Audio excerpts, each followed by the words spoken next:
الأدب تنال أعلى الرتب فعش حياة العلماء وقرأ صنوف الكتب ودم على تواضع لا تفتخر بالنسب كفاك أن تخرج من بسم الله الرحمن الرحيم الحمد لله رب العالمين والصلاة والسلام على أشرف الأنبياء وسيد المرسلين سيدنا محمد وعلى آله وصحبه ومن تبعهم بإحسان إلى يوم الدين.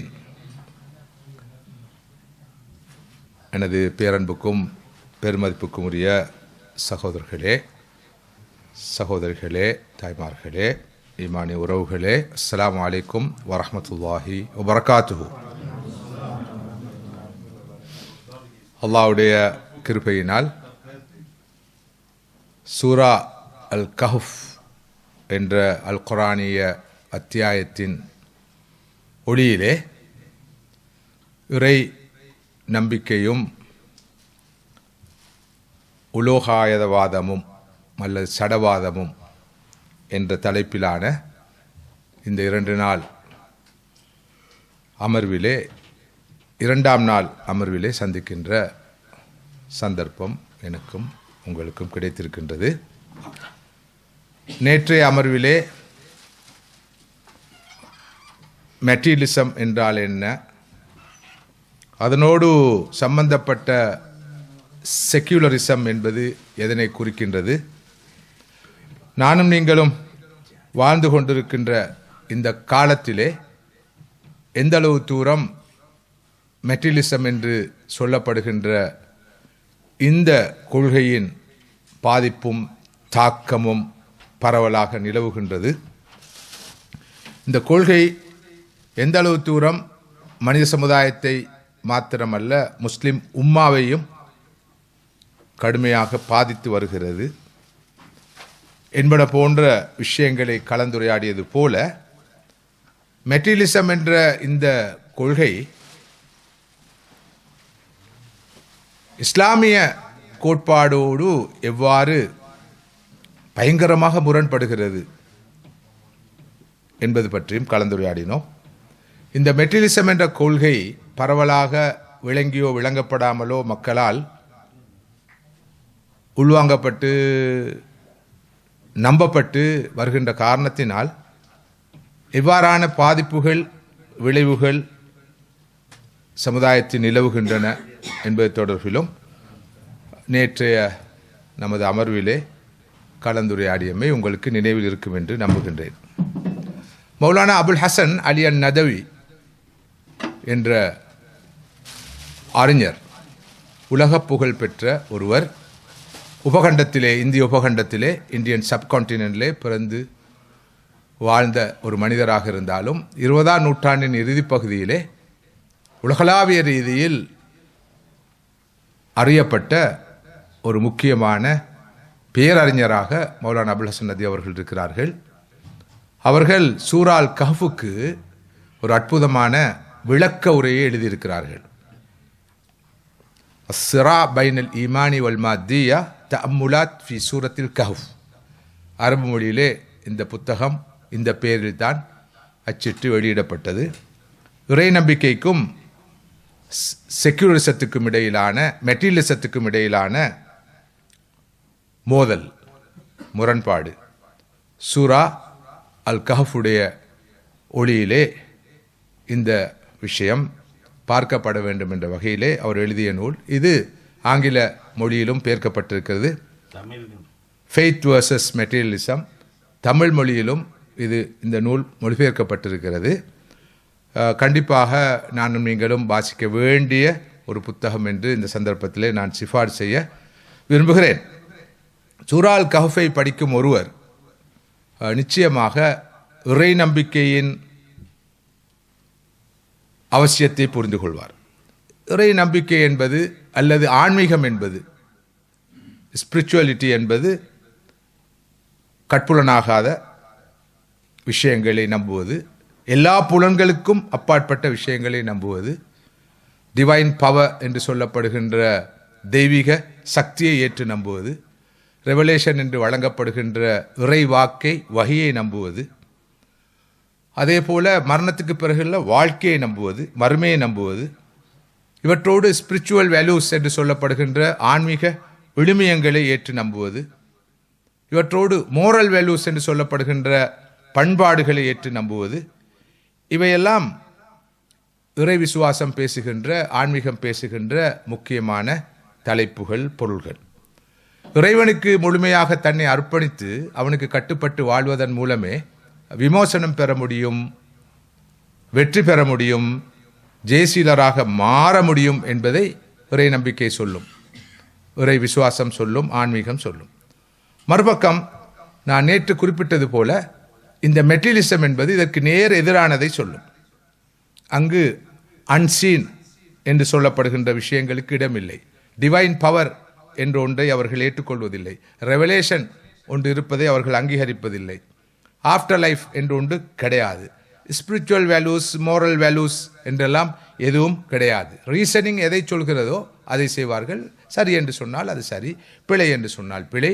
நேற்று பிழை என்று சொன்னதை இன்று சரி என்று சொல்வார்கள், நேற்று சரி என்று சொன்னதை இன்று பிழை என்று சொல்வார்கள். காலத்துக்கேற்ப வேல்யூஸ் மாறிக்கொண்டே போகும், பார்வைகள் மாறிக்கொண்டே போகும். இதற்கு நிறைய உதாரணங்கள் சொல்லலாம். ஒரு காலத்திலே தீமைகளாக, பாவங்களாக, பிழைகளாக கருதப்பட்ட விஷயங்கள் இப்போது அப்படி பார்க்கப்படுவதில்லை. உதாரணத்துக்கு பெண்களின் உடையை எடுத்துக்கொள்வோம். பெண்களின் உடை ஒரு காலத்திலே ஒரு வகையில் பார்க்கப்பட்டது. அவர்கள் முழுமையாக உடலை மறைத்துக் கொள்வதுதான் ஒழுக்கம், அதபு, பண்பாடு என்று பார்க்கப்பட்டது. இப்போது உடை குறைப்பு, ஆடை குறைப்பு கலாச்சாரம் தான் உண்மையில் நாகரிகமானது, பண்பாடானது என்று பார்க்கப்படுகிறது. எனவே மெட்டீரியலிசத்துடைய வேல்யூஸ் சந்தர்ப்ப சூழ்நிலையை பொறுத்து மாறும், மாறிக்கொண்டே போகும். ஆனால் ஆன்மீகத்தில் அப்படி அல்ல, ஸ்பிரிச்சுவாலிட்டியை பொறுத்தவரை அப்படி அல்ல. அங்கு வேல்யூஸ் நிலையானவை, விழுமியங்கள் நிலையானவை, பண்பாடுகள் நிலையானவை. அதே போல மெட்டீரியலிசம் என்பது எப்போதும் இந்த அப்சர்வபிள், கண்ணுக்கு தெரியக்கூடிய, பார்க்கக்கூடிய, அவதானிக்கக்கூடிய விஷயங்களை, டெஞ்சிபிளான விஷயங்களை, ஏதோ ஒரு வகையில் பார்த்து, கேட்டு, தொட்டு அறியக்கூடிய விஷயங்களை, பிசிக்கல் எக்ஸிஸ்ட், இவற்றைத்தான் ஏற்று நம்பும். அதற்கு அப்பால் உள்ள விஷயங்களை நம்பாது என்று பல வகையிலும் இதனை சொல்லலாம். எனவே மாத்தியா என்ற இந்த மெட்டீரியலிசம், இந்த லோகாயுத வாதம் முழுக்க முழுக்க நான் நேற்று சொன்னது போல உலக சம்பத்துகளை பொறுத்தவரையில் உங்களது கையில் இருப்பவை என்ன, உங்களோட பொசிஷனில் இருப்பவை என்ன என்பதுதான் பார்க்கப்படும். அதே போல பிளஷர் என்றால் இந்த உலக இன்பம்தான் இன்பமாக பார்க்கப்படும். ஒருவன் இந்த உலகத்தில் சந்தோஷமாக வாழ வேண்டும் என்றால் அவன் இந்த மெட்டீரியல் பெனிஃபிட்ஸை பெற்றவனாக இருக்க வேண்டும். அவனுக்கு உணவு இருக்கிறது, அணிய ஆடை இருக்கிறது, வாழ வீடு இருக்கிறது, ஓட வாகனம் இருக்கிறது, பொருளாதார வளம் இருக்கிறது, வருமானம் இருக்கிறது என்று சொன்னால் அவன் உண்மையில் சந்தோஷமாக வாழலாம், வளமாக வாழலாம் என்றுதான் இந்த மெட்டீரியலிசம் சொல்லும். ஆனால் ஆன்மீகம், ஈமான் அல்லது ஃபெய்த் அல்லது ரிலிஜன் என்று சொன்னாலும் பிழையானதல்ல, அது அப்படி சொல்லாது. இவைதான் சந்தோஷத்துக்கான வழி என்று நிச்சயமாக சொல்லாது. அது வல்லாத சந்தோஷத்துக்கான வேறு வழிகள் உண்டு என்பதை அடித்து சொல்லும்.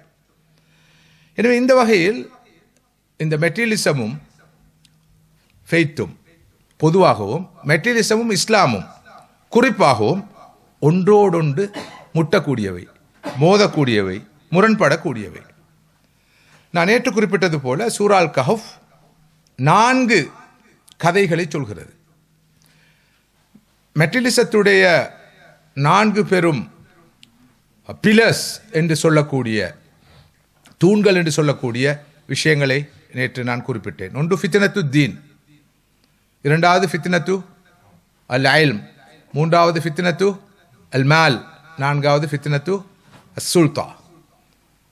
முதலாவது இறை நிராகரிப்பு, இறை நிராகரிப்பு, ஆன்மீகத்தை நிராகரிப்பது, அதனால் ஏற்படுகின்ற ஃபித்னா. இரண்டாவது அறிவை பூஜித்து வணங்கும், அறிவியலை பூஜித்து வணங்கும் நிலை, அறிவியல் தான் எல்லாம் என்ற அந்த பார்வை, அதனால் வருகின்ற ஃபித்னா. மூன்றாவது செல்வம், அதாவது பொருளாதாரம், இதுதான் எல்லாம் என்ற பார்வை, இதனால் ஏற்படுகின்ற ஃபித்னா. 4வது ஆட்சி அதிகாரம், அதான் ஃபித்னத்து சுல்தான் என்று குறிப்பிட்டேன். இதனால் ஏற்படக்கூடிய ஃபித்னா. இந்த 4 ஃபித்னாக்களையும் சிம்பலைஸ் பண்ணக்கூடிய ஒன்றை நான் குறிப்பிட்டேன். இந்த 4 ஃபித்னாக்களையும் ஏக காலத்தில் சுமந்தவனாக ஒருவன் வருவான், அவன்தான் தஜ்ஜால். அந்த தஜ்ஜாலுடைய வருகைக்கு முன்னுரையாக, பீடிகையாக தஜ்ஜாலிசம் என்ற கொள்கை உலகில் பரவும். தஜ்ஜாலிசத்துடைய 4 பெரும் தூண்கள் தான் இந்த 4 விஷயங்களும். ஒன்று, ஆன்மீகத்தை புறந்தள்ளுவது, ஃபித்னத்துத்தீன். 2வது, எல்லாம் அறிவியல், சயின்ஸ் அண்ட் டெக்னாலஜி. 3வது, வெல்த், எக்கானமி, மணி என்ற அந்த பார்வை. 4வது, ஆட்சி அதிகாரம், கையில் வைத்து அனைவரையும் ஆட்டி படைப்பது, தமது கட்டுப்பாட்டுக்கு வைத்திருப்பது. இந்த 4 பெரும் தூண்களையும் கொண்டு கட்டியெழுப்பப்பட்டிருப்பது மெட்டீரியலிசம். மெட்டீரியலிசத்துக்கு மற்றொரு பெயர் தஜ்ஜாலிசம் என்று குறிப்பிட்டால் அது பிழையாக மாட்டாது. இந்த களம் அமைக்கப்பட்டு, இந்த 4 பிளஸையும் அடிப்படையாக கொண்ட களம் அமைக்கப்பட்ட பிறகுதான் தஜ்ஜாலுடைய வருகை இடம்பெறும். அதற்கான அறிகுறிகள், அடையாளங்கள் இப்போது தென்படாமல் இல்லை. நீங்கள் கேள்விப்பட்டிருப்பீர்கள், தஜ்ஜாலுக்கு ஒரு கண். ஸல்லல்லாஹு அலைஹி வஸல்லம் அவர்கள் தஜ்ஜாலை பல ஹதீஸ்களுக்கூடாக நமக்கு வர்ணித்திருக்கிறார்கள், விளக்கியிருக்கிறார்கள். இதிலே தஜ்ஜாலுக்கு ஒரு கண். உண்மையில் அவனுக்கு பிசிக்கலி ஒரு கண் இருக்குமோ இல்லையோ, தஜ்ஜாலிசத்துக்கு ஒரு கண் தான். தஜ்ஜாலிசத்துக்கு ஒரு கண், இம்மை என்ற கண் மாத்திரம், மறுமை என்ற கண் கிடையாது. லௌகீகம் என்ற கண் மாத்திரம், ஆன்மீகம் என்ற கண் கிடையாது. துனியா என்ற கண் மாத்திரம், ஆஹ்ரா என்ற கண் கிடையாது. மெட்டீரியலிசம் என்ற கண் மாத்திரம், ஸ்பிரிச்சுவலிட்டி என்ற கண் கிடையாது. இப்படி தஜ்ஜாலுக்கு ஒரு கண், தஜ்ஜாலிசத்துக்கும் ஒரு கண், தஜ்ஜாலிச நாகரிகத்துக்கும் ஒரு கண் தான். அந்த ஒரு கண்ணை வைத்துத்தான் எல்லாவற்றையும் பார்ப்பார்கள், மதிப்பீடு செய்வார்கள், கணிப்பீடு செய்வார்கள். அந்த ஒரு நிலையைத்தான் இன்று நாம் பார்த்து கொண்டு இருக்கிறோம். சரி, இப்போது இன்றைய நாளை கவனத்தில் கொண்டு கடைசி அமர்வு அல்லவா, கடைசி அமர்வுண்டா 2வது அமர்வு. இங்கு சூரா அல் கஹ்ஃபில் வருகின்ற இந்த சடவாதத்துக்கு எதிரான, இந்த உலோகாயுதவாதத்துக்கு எதிரான, இந்த மெட்டீரியலிசத்துக்கு எதிரான இறை நம்பிக்கையை ஆழமாக அடித்து சொல்லுகின்ற, வலியுறுத்துகின்ற அந்த 4 பெரும் கதைகளையும் இன்று நாம் கண்டிப்பாக அவசரமாக வேணும் பார்க்க நிர்பந்திக்கப்பட்டிருக்கிறோம். சூரா அல் கஹ்ஃப் சொல்லும் முதலாவது கதை, உங்களில் பலர் கேள்விப்பட்டிருக்கும் கதை, குகை வாசிகளின் கதை. கிஸ்ஸத்து அஸ்ஹாப் அல் கஹ்ஃப், குகை வாசிகளின் கதை. இது நபி ஈசா அலி அஸ்ஸலாத்து வஸ்ஸலாம் அவர்களுடைய காலத்துக்கும் ரசூலுல்லாஹி ஸல்லல்லாஹு அலைஹி வஸல்லம் உடைய காலத்துக்கும் இடைப்பட்ட ஒரு காலத்தில் நடந்த ஒரு சம்பவம். ஈசா அலி இஸ்லாம் அவர்கள் வருகை தந்ததுக்கு பின்னால், ஸல்லல்லாஹு அலைஹி வஸல்லம் உடைய வருகைக்கு முன்னால் நடந்த ஒரு சம்பவம். ஒரு ஆட்சியாளன், சுருக்கமாக சொல்கிறேன் என்றால் இன்று அந்த கதையை சொன்னாலே முழு அமர்வும் முடிந்துவிடும். சுருக்கமாக சொல்கிறேன். ஒரு ஆட்சியாளன், அவன் ஒரு அநியாயக்கார ஆட்சியாளனாக இருந்தான், இறை மறுப்பாளனாகவும் இருந்தான், பெருங்கொடுங்கோலனாகவும் இருந்தான். அங்கே ஒரு இளைஞர் கூட்டம், ஃபித்யத்துன் ஆமனு பிரப்பிஹிம் வஸித்னாஹும் ஹுதா, ஒரு இளைஞர் கூட்டம் இருந்தது. அவர்கள் அல்லாஹ்வை ஏற்று நம்பியவர்களாக இருந்தார்கள். இதன் காரணத்தினால் அந்த அரசன் அவர்களை இம்சித்தான், அவர்களை பின்துயர்ந்தான். கடும் கெடுபிடிகளுக்கு அவர்கள் முகம் கொடுக்க வேண்டி இருந்தது. இனியும் தொடர்ந்து இந்த நாட்டிலே, இந்த ஊரிலே இருந்தால் தம்மால் தாக்கு பிடிக்க முடியாமல் போய்விடும் என்று கண்ட அந்த இளைஞர் கூட்டம், அந்த இளைஞர் குழாம் உடனடியாக அந்த நாட்டிலிருந்து, அந்த ஊரிலிருந்து, அந்த அநியாயக்கார ஆட்சியாளமிருந்து தப்பிக்கொள்ளும் நோக்கோடும், அந்த அநியாயக்கார சமூகத்திடமிருந்து தப்பிக்கொள்ளும் நோக்கோடும், அந்த இறை நிராகரிப்பாளர்களை விட்டு விலகிச் சென்று விட வேண்டும் என்ற நோக்கத்தோடும் அவர்கள் வெளியேறுகிறார்கள். அவர்களோ விக்கிரகங்களை வணங்கி வந்தார்கள், சிலைகளை வணங்கி வந்தார்கள், இறைவனை நிராகரித்தார்கள், அவனது இருப்பை நிராகரித்தார்கள். இவ்வாறு தமது ஈமானை பாதுகாத்துக் கொண்டு, இறை நம்பிக்கையை பாதுகாத்துக் கொண்டு, ஓரிரை கொள்கையை பாதுகாத்துக் கொண்டு, தமது ஆன்மீகத்தை பாதுகாத்துக் கொண்டு ஊரை விட்டு நாட்டை விட்டு வெளியேறிய அந்த இளைஞர் கூட்டம் ஒரு குகையிலே தஞ்சமடைகிறார்கள். இங்கு ஒரு அதிசயம் நடக்கிறது, ஒரு அதிசயம் நடக்கிறது. இது ஒரு அசாதாரண நிகழ்வு. இது மெட்டீரியலிசத்துடைய பார்வையில் படாத நிகழ்வு. இங்குதான் அல்லாஹு தாலா எல்லாமே சடம், எல்லாமே மெட்டர், எல்லாமே பொருள் என்ற பார்வை பிழையானது என்ற செய்தியை நமக்கு சொல்கிறான். இங்கு ஒரு அதிசயம் நடக்கிறது, அது ஒரு அசாதாரணமானது. நமது சடவாத லோகாயுதவாத அளவுகோல்களுக்கு உட்படாத உண்டு. அல்லாஹு தாலா அவர்களை மரணிக்க செய்கிறான். சுமார் 309 ஆண்டுகள் அவர்கள் தொடர்ந்து தூங்குகிறார்கள். 309 ஆண்டுகள் தொடர்ந்து தூங்குகிறார்கள். தூங்கி அதற்கு பிறகு அவர்கள் எழும்புகிறார்கள். அல்லாஹ் அவர்களை மீண்டும் உயிர்ப்பித்து எழுப்புகிறான். இங்கே அல்லாஹ்வுடைய குத்ரத், அவனுடைய சக்தி உலகத்தாருக்கு காண்பிக்கப்படுகிறது. அவன் உயிர்ப்பிக்கக்கூடியவன், மரணிக்க செய்யக்கூடியவன் என்பதற்கு இது ஒரு ஆதாரமாக விளங்குகிறது. அவன் மனிதர்களை உயிர்ப்பிப்பான், மரணிக்க செய்வான், இறுதியாக மீண்டும் அவர்களை மீளெழுப்புவான் என்பதற்கும் ஆதாரமாக, ஒரு சான்றாக இது அமைய வேண்டும் என்ற வகையில் அல்லாஹ் சுப்ஹானஹு தஆலா இந்த ஒரு அசாதாரண நிகழ்வை நிகழ்த்தி காட்டினான். அந்த இளைஞர்கள் கண்விழித்த காலம் நல்லொரு காலம், புதிய ஒரு யுகம், புதிய ஒரு அரசன், புதிய ஒரு ஆட்சியாளன். அவர் நல்லவராக இருந்தார், அவர் இறை விசுவாசியாகவும் இருந்தார். அவர்கள் வந்து பார்த்தபோது வேறு உலகத்தை கண்டார்கள். அதுக்கு பிறகு அந்த அரசனுக்கும் அந்த சமுதாயத்துக்கும் இந்த அதிசய நிகழ்வு தெரிய வருகிறது. ஒரு பெரிய கதை. அந்த இளைஞர்களுடைய கதை தெரிய வந்ததை தொடர்ந்து அந்த அரசன் அவர்கள் இந்த இடத்துக்கு போய் அவர்களை அணுகிறான். அந்த நேரம் அவர்கள் மீண்டும் வஃபாத்தாகி விடுகிறார்கள். என்றால் அவர்கள் இந்த காலத்துக்குரியவர்கள் அல்ல. அல்லாஹ் தஆலா அந்த அற்புதத்தை காண்பித்து விட்டு அவர்கள் எடுத்து விட்டான். பிறகு அந்த இடத்திலே ஒரு மஸ்ஜித், ஒரு இறை இல்லம் கட்டப்படுகிறது. இது பற்றியெல்லாம் சூரா அல் கஹ்ஃப் அழகாக சுருக்கமாக விளக்குகிறது. இந்த சூரா அல் கஹ்ஃப் வருகின்ற அஸ்ஹாபுல் கஹ்ஃப், குகைவாசிகளுடைய அந்த இளைஞர் குலாத்துடைய கதை சொல்லும் செய்திகள் பல உண்டு. முதலாவது, இறை விசுவாசத்துக்குத்தான் முன்னுரிமை.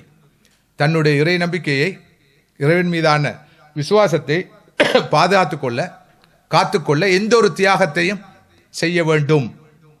அந்த ஒரு தியாகத்தை தான் அந்த இளைஞர்கள் செய்தார்கள். அடுத்ததாக அல்லாஹ் சுப்ஹானஹு தஆலா இந்த சடவாதம் என்பது அல்லது லோகாயுதவாதம் என்பது யதார்த்தமானதல்ல, உண்மையானது அல்ல, மனிதருடைய ரீசனிங்க்கு அப்பால், மனிதர்களுடைய புத்திக்கு அப்பால், அவருடைய பகுத்தறிவுக்கு அப்பால், இன்டலெக்டுக்கு அப்பால் நிறைய விஷயங்கள் உண்டு என்பதை நிரூபிக்கும் வகையிலே அல்லாஹ் சுப்ஹானஹு தஆலா அவர்களை 309 வருடங்கள் தூங்க வைத்தான். அவர்கள் நீண்ட ஒரு தூக்கத்தில் இருந்தார்கள். இது இரண்டாவது விஷயம். மூன்றாவதாக அல்லாஹ் தஆலா அவ்வப்போது அசாதாரண நிகழ்வுகளை செய்து காண்பிப்பான். அவற்றைத்தான் மோஜிசா என்று சொல்கிறோம். நபிமார்களுக்கு அல்லாஹ் அத்தகைய மோஜிசாக்களை, அற்புதங்களை காண்பித்தான். மற்றும் பல சந்தர்ப்பங்களிலும் அத்தகைய மோஜிசாக்கள் இடம்பெற்றிருக்கின்றன. அந்த வகையில் ஒரு வரலாற்று அற்புதமாக இந்த குகைவாசிகளுடைய நிகழ்வு இடம்பெற்றதையும் பார்க்கிறோம். கிட்டத்தட்ட கிறிஸ்துக்கு பின் 4வது நூற்றாண்டிலே இந்த சம்பவம் நடந்ததாக சொல்லப்படுகிறது.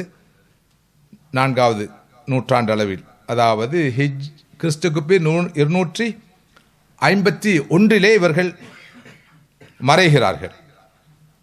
அதைத் தொடர்ந்து 309 வருடங்கள் அவர்கள் தூக்கத்தில் இருக்கிறார்கள். மீண்டும் அவர்கள் கண் விழிக்கிறார்கள். இந்த சம்பவத்தையும் குர்ஆன் அழகாக எடுத்து சொல்கிறது. இந்த குகைவாசிகள் வாழ்ந்த ஊர் என்ன, இந்த குகை இருக்கும் இடம் யாது என்பது தொடர்பிலே வரலாறு நெடுகிலும் ஆய்வுகள் நடைபெற்றிருக்கின்றன.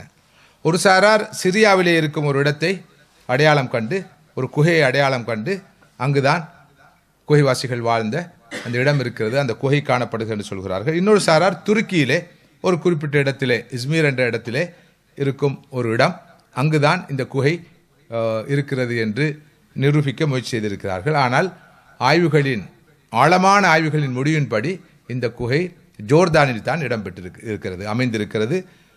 1963ஆம் ஆண்டு துறை சார்ந்த அறிஞர்கள், குறிப்பாக பூகர்ப்பவியல் அறிஞர்கள் பெரும் ஆய்வுகளை செய்தார்கள். அந்த ஆய்வின் முடிவாக அம்மானுக்கு பக்கத்திலே இருக்கிற ஜபலுர் ரகைம் என்ற ஒரு மலை அடிவாரத்தில் தான் இந்த குகை இருப்பது கண்டுபிடிக்கப்பட்டிருக்கிறது. அதற்கான எல்லா ஆதாரங்களும் இப்போது கிடைத்திருக்கின்றன. அது ஒரு பெரிய ஒரு வரலாறு. இப்போது நீங்கள் போய் தேடி பார்த்தால் எவ்வாறு இந்த குகை கண்டுபிடிக்கப்பட்டது, அந்த குகையின் விவரங்கள் என்ன, தகவல்கள் யாவை என்பன போன்ற பல விஷயங்களையும் நீங்கள் புரிந்து கொள்ளலாம். மீண்டும் ஒரு முறை சொல்கிறேன், இந்த சூரால் கஹஃப் சொல்லும் முதலாவது கதையான அஸ்ஹாபுல் கஹ்ஃபுடைய கதை, இந்த இளைஞர் குலாத்துடைய கதை நமக்கும் உங்களுக்கும் நம் அனைவருக்கும் சொல்லுகின்ற சில அடிப்படையான செய்திகள் இருக்கின்றன. ஒன்று, ஈமானிலே, இறை நம்பிக்கையிலே உறுதியாக இருத்தல், அந்த இறை நம்பிக்கையை காத்துக்கொள்வதற்கு எந்த ஒரு தியாகத்தையும் செய்வதற்கு தயாராக இருக்க வேண்டும் என்ற செய்தி சொல்லப்பட்டது. அதுவும் ஒரு இளைஞர் குலாம், இளம் பருவத்தில் இருந்தவர்கள், வாழ துடிப்பவர்கள், வாழ்க்கையை அனுபவிக்க வேண்டும் என்று விரும்புவர்கள் எப்படி இறை நம்பிக்கைக்கு, இறை விசுவாசத்துக்கு, ஆன்மீகத்துக்கு முக்கியத்துவம் கொடுத்து, முன்னுரிமை கொடுத்து, இந்த மாத்தியா என்ற செக்யூலிசத்தில் இருந்து, இந்த ஹொப்பு துனியா என்ற உலக ஆசையிலிருந்து அவர்கள் தங்களை காப்பாற்றிக் கொண்டு தமது ஈமானை பாதுகாத்து கொண்டார்கள் என்ற செய்தியை இந்த சம்பவம் நமக்கு ஆழமாக அழுத்தமாக சொல்கிறது. அடுத்ததாக, எப்போதும் இறைவனுடைய பாதுகாப்பை நாடுவது, தேடுவது. இந்த இளைஞர்களும் அல்லாஹ்வுடைய பாதுகாப்பை நாடி தேடி அங்கே அந்த குகையை நோக்கி சென்றார்கள் என்று பார்க்கிறோம். அடுத்ததாக, அல்லாஹ்வுடைய சக்தி, பலம். எப்படி அல்லாஹ் உரிய நேரத்தில், உரிய சந்தர்ப்பத்தில் தனது அதிகாரத்தை, சக்தியை, பலத்தை காண்பிப்பான். அது அசாதாரணமான ஒரு நிகழ்வாக கூட அமையும். ஆனால் அவசரப்படக்கூடாது. அல்லாஹ்வுடைய உதவி அவசரமாக வராது. அதுக்கு காலம் இருக்கிறது, நேரம் இருக்கிறது. உரிய காலத்தில், உரிய நேரத்தில் தான் அல்லாஹ்வுடைய உதவி வரும் என்ற உண்மையை புரிந்து கொள்ள வேண்டும். அந்த இளைஞர்களுக்கு அல்லாஹ் சுப்ஹானஹு வ தஆலா உரிய நேரத்திலே மிகப்பெரிய உதவியை செய்தார் என்பது மாத்திரமல்ல, அவர்களுக்கூடாக மிகப்பெரிய ஒரு பாடத்தை அல்லாஹ் முழுமனித சமுதாயத்துக்கும் உலகம் அழியும் வரை கற்பித்திருக்கிறான்.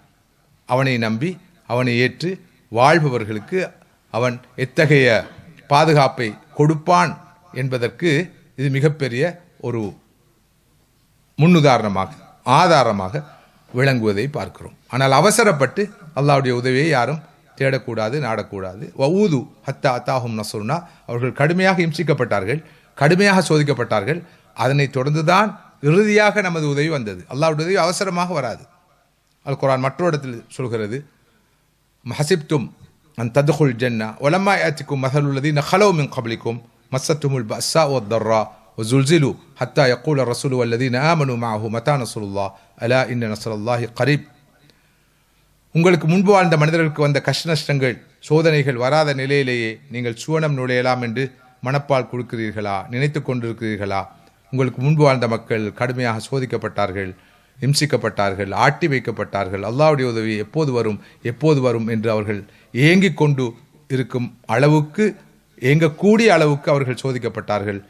இறுதியில் தான் அல்லாஹ்வுடைய உதவி வெகு அண்மையில் இருக்கிறது, வெகு சீக்கிரத்தில் உங்களுக்கு வரும் என்ற சுப செய்தி சொல்லப்பட்டது என்று குர்ஆன் சொல்கிறது. எனவே அல்லாஹ்வுடைய உதவி வருவதற்கு சில ஆண்டுகள் எடுக்கலாம், பல ஆண்டுகள் எடுக்கலாம், யுக யுகாந்திரமாக கூட அந்த காலம் அமையலாம். நாம் அவசரப்பட முடியாது.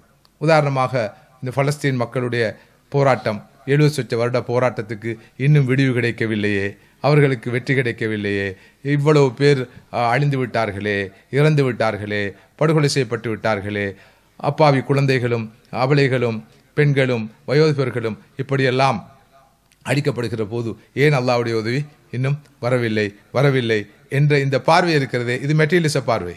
எல்லோரும் அதைத்தான் கேட்கிறார்கள். மெட்டீரியலிசம் நமது தலையிலே ஏறி இருக்கிற காரணத்தினால், நாம் அனைத்தையும் மெட்டீரியலிசத்தை மையப்படுத்தி அளக்கின்ற காரணத்தினால் தான் இந்த கேள்வி பிறக்கிறது. சஹாபாக்களுக்கு இந்த கேள்வி பிறக்கவில்லை, தாபியன்களுக்கு பிறக்கவில்லை, அத்பா தாபியனுக்கு பிறக்கவில்லை, என் காசா மக்களுக்கு கூட பிறக்கவில்லை. அவர்களிலே ஒரு பெண் என்ன செய்கிறார்? 7 குழந்தைகள் படுகொலை செய்யப்பட்டிருக்கிறார்கள், ஷஹீதாக்கப்பட்டிருக்கிறார்கள். 7 குழந்தைகளும் கபடப்பட்டிருக்கிற நிலையிலே அந்த 7 குழந்தைகளை விழித்து அந்த பெண் சொல்கிறாள், போய் வாருங்கள், நான் பின்னால் வந்து உங்களோடு சேர்ந்து கொள்கிறேன், நீங்கள் இன்னார் இன்னாருக்கெல்லாம் சொர்க்கத்திலே நான் சலாம் சொன்னதாக சொல்லுங்கள். இது தான் ஈமான். நானும் நீங்கள் சொல்கிற ஈமான் அல்ல. அவர்களுக்கு இந்த உலக வாழ்க்கை என்பது குறுகியது, தற்காலிகமானது, நிலையற்றது என்பது நன்கு தெரியும். நிலையான மர்மைதான் நமது வாழ்க்கை. அல்லாஹும்ம ஆயிஷா இல்லா ஆயிஷுல் ஆஹரா. யா அல்லாஹ், வாழ்க்கை என்றால் மர்மையுடைய வாழ்க்கை தான். ஃபக்ஃபிலில் அன்சாரி வல் முஹாஜிரா, அன்சாரிகளுக்கு முஹாஜிர்களுக்கு நீ பாவ மன்னிப்பை வழங்குவாயாக என்ற ஒரு சந்தர்ப்பத்திலே ஸல்லல்லாஹு அலைஹி வஸல்லம் அவர்கள் அஹ்ஸாப் யுத்தத்தின் போது பிரார்த்தனை செய்தார்கள். அந்த வகையில் சஹாபாக்களிடம் இந்த நம்பிக்கை இருந்தது, பிற்பட்ட கால மக்கள் நம்பிக்கை இருந்தது. இன்றும் ஈமானிய உள்ளங்களை பொறுத்தவரையில் அவர்கள் இதனை இழப்பாக பார்க்கவில்லை. அதனால்தான் அவர்கள் தொடர்ந்தும் உறுதியாக இருக்கிறார்கள், தொடர்ந்தும் போராடுகிறார்கள், தொடர்ந்தும் தியாகம் செய்கிறார்கள். இழப்புகளுக்கு முன்னால் அவர்கள் நம்பிக்கை இழக்காமல், சஞ்சலப்படாமல் தமது பயணத்தை தொடர்கிறார்கள். ஆனால் என்னை போன்ற அல்லது உங்களிலே சிலரை போன்று அல்லது பலரை போன்று நாம் தான் அலட்டிக் கொள்கிறோம். அல்லாஹ் இருக்கிறான் என்றால் ஏன் அவன் உதவி செய்யவில்லை, ஏன் அவன் உதவிக்கரம் நீட்டவில்லை, ஏன் அவர்களை காப்பாற்றவில்லை, ஏன் இவர்களை அழிக்கவில்லை?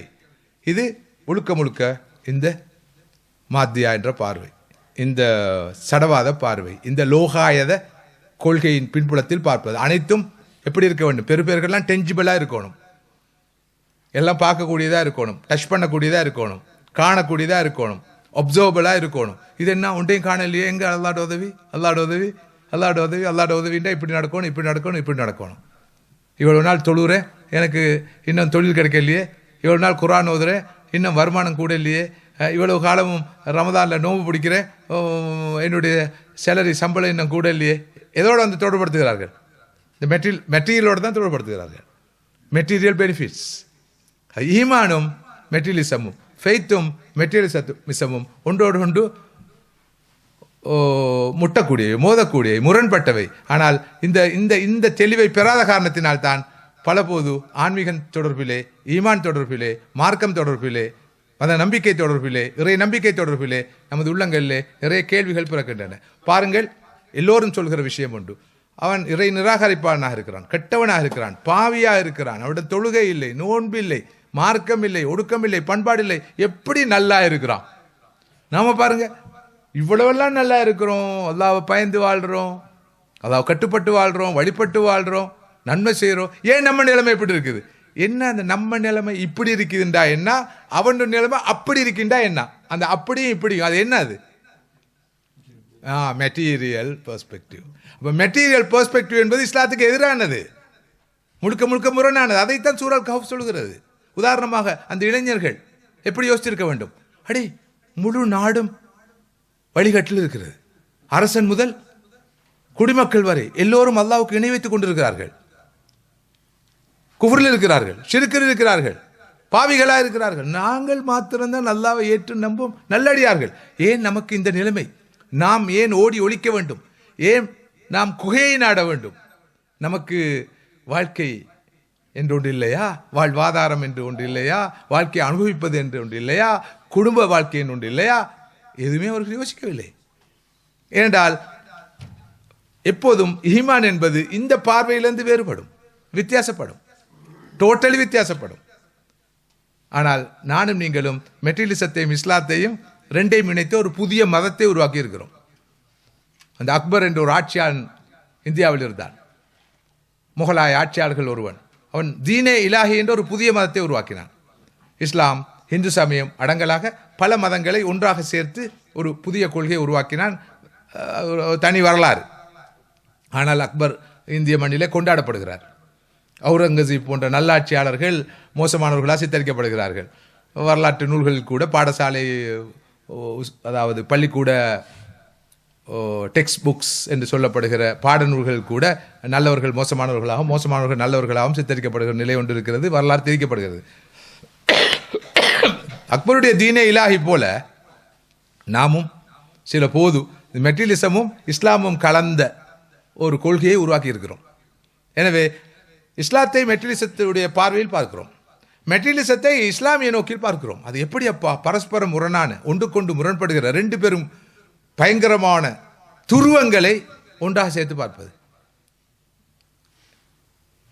வாழ்க்கையில் கொஞ்சம் பொருளாதார நெருக்கடியாக இருக்குது, ஏதாவது ஓதுறதுக்கு இருக்கான்னு கேட்பாங்க. சரி, எதை எத்தனை முறை ஓதினா இந்த பொருளாதார நெருக்கடி நீங்கும்? இதை 4444 முறை ஓதுங்க, பொருளாதார நெருக்கடி நீங்கும். இன்னமும் புக் கிடைக்கல, என்ன செய்யலாம்? 4444 முறை இதை ஓதிவாங்க, புக் கிடைக்கும். புக் கிடைச்சாலும் அது கிடைக்கல, இது கிடைக்கலன்னு முழுக்க முழுக்க இந்த சட ரீதியான மெட்டீரியல் சார்ந்த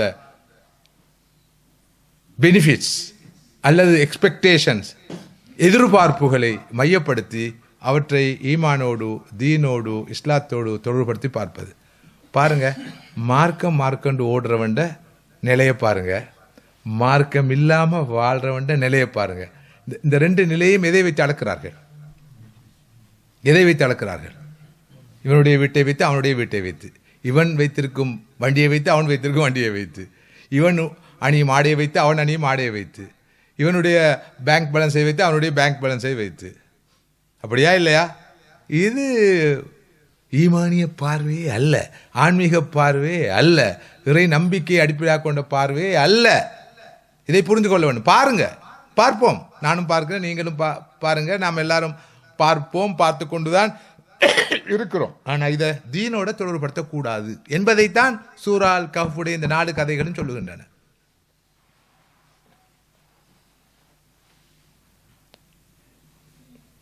அடுத்த சகோதரர்களே, இந்த குகைவாசிகளுடைய இந்த இளைஞர் கூட்டத்துடைய கதை நமக்கு சொல்லும் மிகப்பெரிய செய்தி. உலகிலே ஆட்பலம் பெரிய பலம், ஆயுதப்பலம் பெரிய பலம், பணபலம் பெரிய பலம், அதிகாரம் மிகப்பெரிய பலம். ஆனால் இந்த எல்லா பலமும் லிமிட்டட், வரையறுக்கப்பட்ட பலம். பணத்தால் இவ்வளவுதான் செய்யலாம், அறிவியலால் இவ்வளவுதான் செய்யலாம், அதிகாரத்தால் இவ்வளவுதான் சாதிக்கலாம் என்று ஒரு வரையறை கண்டிப்பாக இருக்கிறது.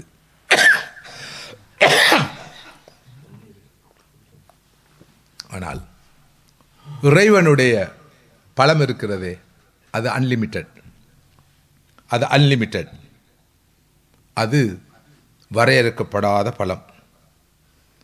அந்த பலத்துக்கு முன்னால் பணபலமோ ஆட்பலமோ ஆயுத பலமோ எந்த பலமும் நிலைக்கப் போவதில்லை. இதற்கு நாளாந்தம் நாம் காணுகின்ற எத்தனையோ செய்திகளை ஆதாரங்களாக முன்வைக்கலாம். எனவே சூரால் கஹஃப் எனக்கும் உங்களுக்கும் சொல்கிற செய்தி, ஈமான் என்பது ஒன்று, மெட்டீரியலிசம் என்பது மற்றொன்று. மெட்டீரியலிசத்துடைய பார்வையில் நீங்கள் இறை நம்பிக்கையை ஆன்மீகத்தை பார்க்காதீர்கள். இரண்டாவது, கண்டிப்பாக கட்டாயமாக நமது அன்றாட வாழ்க்கையில் டாப் ப்ரையாரிட்டியாக, முதல் தர முன்னுரிமையாக நமது தீன் மாற வேண்டும். ஃபித்னத்து தீன் தான் அவர்களுக்கு ஏற்பட்டது. யாருக்கு? குகைவாசிகளுக்கு ஏற்பட்ட ஃபித்னா என்ன? அவருடைய தீனுக்கு ஏற்பட்ட ஃபித்னா, தீனை பாதுகாத்து கொள்ள முடியாத ஃபித்னா. தஜ்ஜாலிசத்தில் முதலாவது அம்சம்தான் தீனுக்கு வேட்டி வைப்பது, தீனை கேள்விக்குட்படுத்துவது, தீனுக்கு சவால் விடுவது. அதுதான் நடந்தது அந்த ஆட்சியாளர் மூலமாகவும் அந்த சமூகம் மூலமாகவும். அதற்கு முன்னால் எப்படி முன்னுரிமை கொடுத்து முக்கியத்துவம் கொடுத்து தீனை பாதுகாத்து கொள்ள வேண்டும். எனவே என்னுடைய தீனை, உங்களது தீனை, நமது இளம் தலைமுறையினுடைய தீனை பாதுகாப்பது என்பது முதல் தர முன்னுரிமையாக அமைதல் வேண்டும். அதற்காக எந்த ஒரு மெட்டீரியல் பெனிஃபிட்டையும் தியாகம் செய்ய நாம் தயாராக இருக்கின்ற போதுதான் நமது வெற்றி நிச்சயிக்கப்படும் என்ற செய்தியை அது சொல்கிறது. அடுத்ததாக இரண்டாவது கதையை நோக்கி செல்வோம். 2 தோட்டங்களின் சொந்தக்காரனுடைய கதை. சாஹிபுல் ஜன்னத்தைன், 2 தோட்டங்களை வைத்திருந்த ஒருவருடைய சம்பவம். இதுவும் பனு இஸ்ராயலுடைய காலத்தில் நடந்த ஒரு சம்பவத்தை அல் குர்ஆன் சொல்கிறது. 2 பேர் இருந்தார்கள். அவர்கள் 2 பேரும் சகோதரர்கள் அல்லது நெருக்கமான நண்பர்கள். ஒருவர் இறை விசுவாசி, அல்லாஹ்வை ஏற்று வாழ்ந்தவர், ஆன்மீகத்தை ஏற்று வாழ்ந்தவர். அடுத்தவரோ இறை நிராகரிப்பாளர் மாத்திரமல்ல, மெட்டீரியலிசத்தை நம்பி வாழ்ந்தவர். அவருக்கு காசு, பணம், சொத்து, செல்வம், நிலபுலன் இதுதான் முக்கியமாக இருந்தது. இந்த இருவரை பற்றியும் அவர்கள் வாழ்க்கை நடந்த ஒரு அசம்பாவிதம் பற்றியும் இந்த கதை தெளிவாக சொல்கிறது. முதலாவது, அந்த இறை விசுவாசி அடக்கமாக இருந்தார், வசதி குறைந்தவராகத்தான் இருந்தார். அவருக்கு வருமானம் குறைவாக இருந்தது, பெரிய அளவு வருமானம் இருக்கவில்லை, சொத்து செல்வங்கள் இருக்கவில்லை. 2ஆம் அவர் அல்லாஹ்வை நிராகரித்திருந்தாலும், சடத்தை நம்பியவராக இருந்தாலும், உலக ஆசையில் மூழ்கியவராக இருந்தாலும் அவரிடம் மிகப்பெரிய செல்வம் இருந்தது. மிகப்பெரிய செல்வத்துக்கு சொந்தக்காரராக, மிகப்பெரிய ஒரு தோப்புக்கு, பெரிய ஒரு தோட்டத்துக்கு சொந்தக்காரராக அவர் இருந்தார். எந்த அளவுக்கு என்றால் அவர் சொன்னார், சூரால் கஹஃப் சொல்கிறது, என்னுடைய இந்த தோட்டம் இருக்கிறதே, இது வளமான தோட்டம், இது ஒரு நாளும் அழியாது, இது என்றும் எப்போதும் இருக்கும், எனக்கு தொடர்ந்தும் அறுவடையை தந்து கொண்டே இருக்கும், பலனை தந்து கொண்டே இருக்கும் என்று அவர் சொன்னார். மறுமை என்று ஒன்று வருவதற்கு எந்த ஒரு நியாயமும் இல்லை என்று அவர் மறுமையையும் மறுத்தார். இறைவனுக்கு நான் ஏன் நன்றி சொல்ல வேண்டும், எனது முயற்சி, எனது உழைப்பு என்று அவர் இருமாப்போடு சொன்னார். ஆனால் அவரோடு இருந்த அடுத்த நண்பனோ ஏழையாக இருந்தாலும், அவரிடம் சொத்து செல்வங்கள் இல்லாமல் இருந்த போதும் அவர் சொன்னார், இல்லை, இப்படி நீர் நடந்து கொள்ளக்கூடாது. அகஃபர்த பில்லதி ஹலகக மின் துராபின் சும்ம மின் நுத்ஃபத்தின் சும்ம சவ்வாக்க ரஜுலா லாக்கின்னஹு அல்லாஹு ரப்பி வலா உஷ்ரிகு பிரப்பி அஹதா. ஏன் நீ அல்லாஹ்வை நிராகரிக்கிறாய்? அவன் அல்லவா உன்னை படைத்தான், மண்ணிலிருந்து படைத்தான், பிறகு நுத்ஃபாவிலிருந்து படைத்தான், பிறகு உன்னை சீரமைத்தான், ஒழுங்குபடுத்தினான், உன்னை ஒரு மனிதனாக மாற்றினான். அவன் அல்லவா, அவனை நீ மறுக்கிறாயே? என்னை பொறுத்தவரையில் அந்த அல்லாஹ் தான் என்னுடைய ரப்பு, அவனுக்கு நான் யாரையும் இணை வைக்க மாட்டேன் என்று சொன்னார். அல்லாஹ்வுக்கு நன்றி செலுத்தி நீ வாழுகின்ற போதுதான் உனது இந்த செல்வம் நிலைக்கும் என்றெல்லாம் சொன்னார். ஆனால் அந்த தோட்டங்களின் சொந்தக்காரனோ இருமாப்போடு, பெருமையோடு, ஆணவத்தோடு, அகங்காரத்தோடு எனது செல்வம் என்னை காக்கும் என்று சொன்னான். இறுதியிலே அந்த தோப்பு முழுமையாக எரிக்கப்படுகிறது, அழிக்கப்படுகிறது. அல்லாஹு தாலா அந்த 2 தோட்டங்களையும் அழிக்கிறான். அதுக்கு பிறகுதான் அந்த மனிதன் கண் விழிக்கிறான், கைசேதப்படுகிறான். யாழே தெனிலம் உஷ்ரிக் ரப்பி அஹதா, எனது ரப்புக்கு நான் யாரையும் ஷிர்க் வைத்திருக்க கூடாதே என்று அவன் கைசேதப்படுகிறான் என்று குர்ஆன் சொல்லிக்கொண்டு போகிறது. இங்கு பாருங்கள், முதலாவதாக 2 பேர். ஒருவர் இறை நம்பிக்கையோடு வாழ்ந்தவர், அவருக்கு சடவாதத்தில் நம்பிக்கை இருக்கவில்லை, சடத்தில் நம்பிக்கை இருக்கவில்லை. அடுத்தவர் இறை நிராகரிப்பாளர், அவர் முழுக்க முழுக்க உலக சம்பத்துகளை நம்பியவராக, அவற்றில் தங்கி வாழ்ந்தவராக இருந்தார். 2 பேருக்கும் இடையில் விவாதம் நடக்கிறது. இறை நம்பிக்கை கொண்டவர் தனது வாதத்தை முன்வைக்கிறார், நிராகரிப்பாளர் அவருடைய வாதத்தை முன்வைக்கிறார். இறுதியிலே நடக்கக்கூடாது, நடந்து முடிகிறது. அதற்கு பிறகு அந்த இறை நிராகரிப்பாளர் சொன்ன விஷயம் மிக முக்கியமானது. யாழைத்தனி லம் உஷ்ரிக் பி ரப்பி அஹதா, ஐயோ அநியாயமே, நான் எனது ரப்புக்கு யாரையும் இணை வைத்திருக்க கூடாது என்று சொல்கிறார். அது என்ன? அவர் சிலை வணங்கவில்லையே, விக்கிரகத்தை வணங்கவில்லையே. ஆனால் அவர் சொல்கிறார், நான் இறைவனுக்கு இணை வைத்து விட்டேன், அதன் காரணமாகத்தான் எனக்கு இந்த அழிவு, நஷ்டம் ஏற்பட்டது என்று சொல்கிறார். இவர் வைத்த இணை வைப்பு என்ன? அந்த தோட்டத்தை நம்பியது, அதாவது மெட்டீரியலிசத்தை நம்பியது. அப்து தீனாராக, அப்து திர்ஹமாக இருந்தது. அவர் பொருளாதாரத்தை அத்துமீறி அளவு மீறி நம்பியதுதான் அவர் அல்லாஹ்வுக்கு வைத்த ஷிர்க். என்னை இந்த தோட்டங்களே வாழ வைக்கும் என்று அவர் நம்பினார். இந்த தோட்டங்கள் மூலமாகத்தான் நான் செல்வத்தோடு வளமாக வாழலாம் என்று நினைத்தார். அதனைத்தான் ஷிர்க் என்று இங்கே குர்ஆன் குறிப்பிடுகிறது. ஸல்லல்லாஹு அலைஹி வஸல்லம் அவர்கள் ஒரு சந்தர்ப்பத்திலே சொன்ன ஹதீஸ், தாய்ஸ் அப்து தீனார் தாய்ஸ் அப்து திர்ஹம், தீனாரின் அப்து, தீனாருடைய அடியான் நாசமாகட்டும், திர்ஹத்துடைய அடியான் நாசமாகட்டும், பட்டாடையின் அடியான் நாசமாகட்டும், அவன் தலை குப்புற விழட்டும், அவனது காலிலே ஒரு முள் தேய்த்தால் கூட அது வெளிவராமல் இருக்கட்டும். அந்த சிலையின் அடியாண்டு சொல்லலாம், இந்த விக்கிரகத்தின் அடியாண்டு சொல்லலாம். இங்கு திர்ஹத்தின் அப்து, தீனாருடைய அப்து என்று ஸல்லல்லாஹு சொல்கிறார்கள். அதாவது திர்ஹம் தீனார் என்பது மெட்டீரியலிசம் தான். மெட்டீரியலிசத்துக்கு யார் அடிமைப்படுகிறாரோ, அதனையே எல்லாம் என்று நினைக்கிறாரோ, அவர் அதனை வணங்கி வழிபடுகிறார் என்பது கருத்து. இங்கும் இந்த மனிதர் அல்லாஹ்வை நம்புவதை விட தோட்டத்தை நம்பினார், செல்வத்தை நம்பினார், பொருளை நம்பினார். அதன் விளைவுதான் அவருக்கு ஏற்பட்ட அழிவு. எனவே அது மிகப்பெரிய ஷிர்க்காக இங்கே குர்ஆன் குறிப்பிடுகிறது. பலபோது நான் பல சந்தர்ப்பங்களும் இதை நினைவுபடுத்தியிருக்கிறேன். ஷிர்க் என்று நாம் சில விஷயங்களை மாத்திரம்தான் பார்க்கிறோம், குஃபர் என்று சில விஷயங்களை மாத்திரம்தான் பார்க்கிறோம், பிதா என்று சில விஷயங்களைத்தான் நாம் எப்போதும் பட்டியல்படுத்துவோம். அது பாரம்பரியமான ஷிர்க்குடைய ஒரு பட்டியல் இருக்கிறது, பாரம்பரியமான குஃபருடைய ஒரு பட்டியல் இருக்கிறது, பாரம்பரியமான பிதத்துடைய பட்டியல் ஒன்று இருக்கிறது.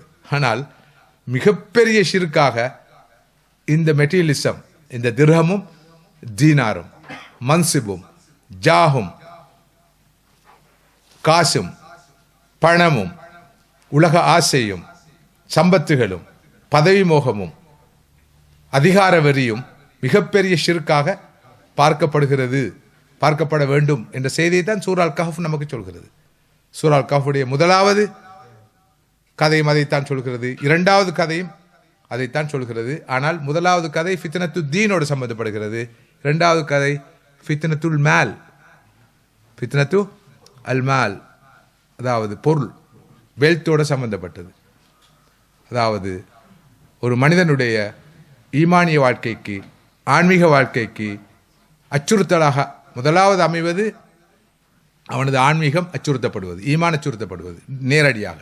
இரண்டாவது பொருள், காசு பணம் அவருடைய ஆன்மீக வாழ்க்கைக்கு மிகப்பெரிய அச்சுறுத்தலாக இருக்கும் என்ற செய்தியைத்தான் இரண்டாவது கதை சொல்கிறது.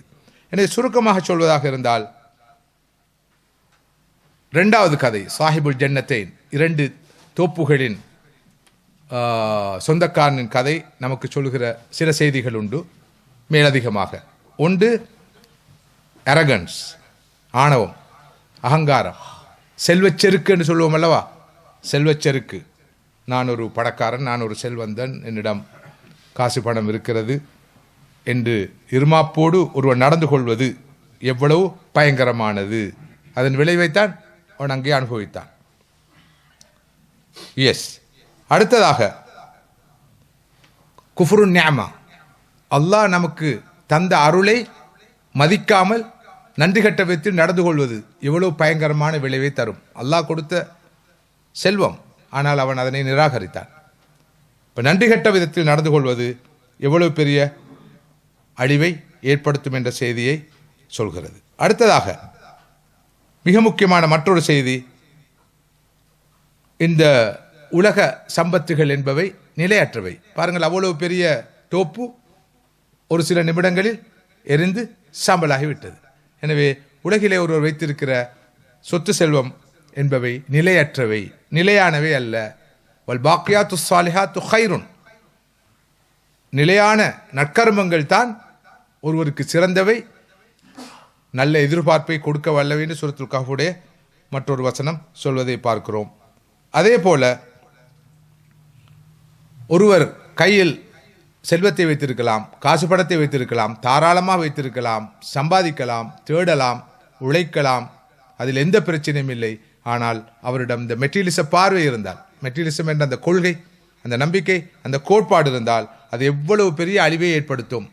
அந்த சாஹிபுல் ஜன்னத்தைன் என்ற இரு தோப்புகளின் சொந்தக்காரிடம் இருந்த குறை தோட்டம் அல்ல.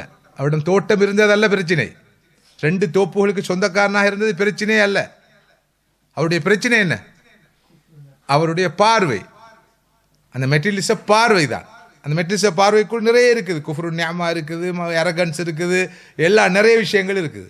நன்றி கட்டத்தனம் இருக்குது, ஆணவம் இருக்குது, அகங்காரம் இருக்குது, செல்வமே தன்னை வாழ வைக்கும் என்ற பார்வை இருக்குது. அதான் மெட்டீரியலிச பார்வை. அந்த பார்வை தான் பயங்கரமானது. மறுபக்கம் அவருடைய கூட்டாளி, அவர் ஏழையாக இருந்தார், அவருடைய பெரிய சொத்து செல்வம் இருக்கவில்லை. அதுவா அவருடைய சிறப்பு? அவர் பாவம் ஏழையாக இருந்தார், சொத்து செல்வம் இருக்கல்ல, அதனால அவர் பெரிய ஆன்மீகவாதியா? இல்லை. நான் என்றும் எப்போதும் சொல்கிற விஷயம், அவரை பொறுத்தவரையில் அவரிடம் சொத்து செல்வம் இருக்கவில்லை என்பதல்ல அவருடைய சிறப்பு. அது ஒரு விவகாரம் அல்ல. அவரிடம் இருந்த இந்த மெட்டீரியலிசத்துக்கு எதிரான பார்வை, ஈமானிய பார்வை, ஆன்மீக பார்வை. எனவே பார்வை தான் முக்கியம். எனவேதான் நேற்று நான் சொன்னேன், எதனை நாம் பொசஸ் பண்ணி கொண்டிருக்கிறோம், இவற்றையெல்லாம் கையில் வைத்திருக்கிறோம் என்பது முக்கியம் அல்ல. அது பற்றிய நமது பார்வை என்ன என்பதுதான் மிக மிக முக்கியம். அந்த செய்தியையும் மிக தெளிவாக இந்த 2வது கதை சொல்கிறது. அடுத்ததாக, மெட்டீரியலிசத்துக்கு முன்னால் நமது பார்வை எப்படி அமைய வேண்டும் என்பதற்கு அந்த 2வது ஆளுடைய கதை ஆதாரமாக இருக்கிறது. அவர் இவரை பார்த்து சொல்கிறார், உன்னை படைத்த இறைவனை ஏற்று நீ மண்ணிலிருந்து படைக்கப்பட்டாய், பிறகு நுத்ஃபாவாக இருந்தாய், பிறகு நீ ஒரு மனிதனாக கட்டமாக உருவாகி இந்த நிலைக்கு வருவதற்கு காரணமாக அமைந்த அந்த இறைவனை நீ நம்ப வேண்டும், ஏற்றுக்கொள்ள வேண்டும், அவனுக்கு நன்றியுள்ள அடியானாக இருக்க வேண்டும். உன்னுடைய இந்த சொத்து செல்வம் உன்னை காப்பாற்றாது, பாதுகாக்காது. இந்த பார்வை தான் ஈமானை அடிப்படையாக கொண்ட பார்வை. அவனுடைய பார்வையோ மெட்டீரியலிச பார்வை. இந்த பார்வையை புரிந்து கொள்வதற்கும் இந்த கதை உதவுகிறது. அடுத்ததாக, மறுமைதான் நிலையான இடம், நிரந்தரமான இடம். உலக வாழ்க்கையை பொறுத்தவரையில் அது தற்காலிகமானது, அது நிலையற்றது என்ற அடிப்படையான நமது நம்பிக்கையையும் இந்த 2 தோட்டங்களின் சொந்தக்காரன் கதை நமக்கு தெளிவாக சொல்லுகிறது. எப்போதும் 2 ஜன்னாக்கள் இருக்கின்றன. சாஹிபுல் ஜன்னத்தைன். ஜன்னா என்றால் 2 கருத்து. ஒன்று தோப்பு, 2வது சொர்க்கம். பலபோது நாம் இந்த உலகத்திலே நம்மிடம் இருக்கிற ஜென்னா, வீட்டில் இருக்கிற ஜென்னா ஒன்றும் இருக்கும். ஒய்ஃபோட பேர் ஜென்னாவாக இருந்தால் ஜென்னா, நிறைய பெண்களுடைய பேர் ஜென்னா என்று இருக்குது. நல்ல பேர், அழகான பேர். அந்த ஜென்னா தான் ட்ரூ ஜென்னா என்று நினைக்கக்கூடாது. ஊரில் ஒரு ஜென்னா இருக்குது, ஒரு தோட்டம், அதுக்குன்னு ஜென்னான்னு தான் சொல்லுவாங்க, தோப்பு.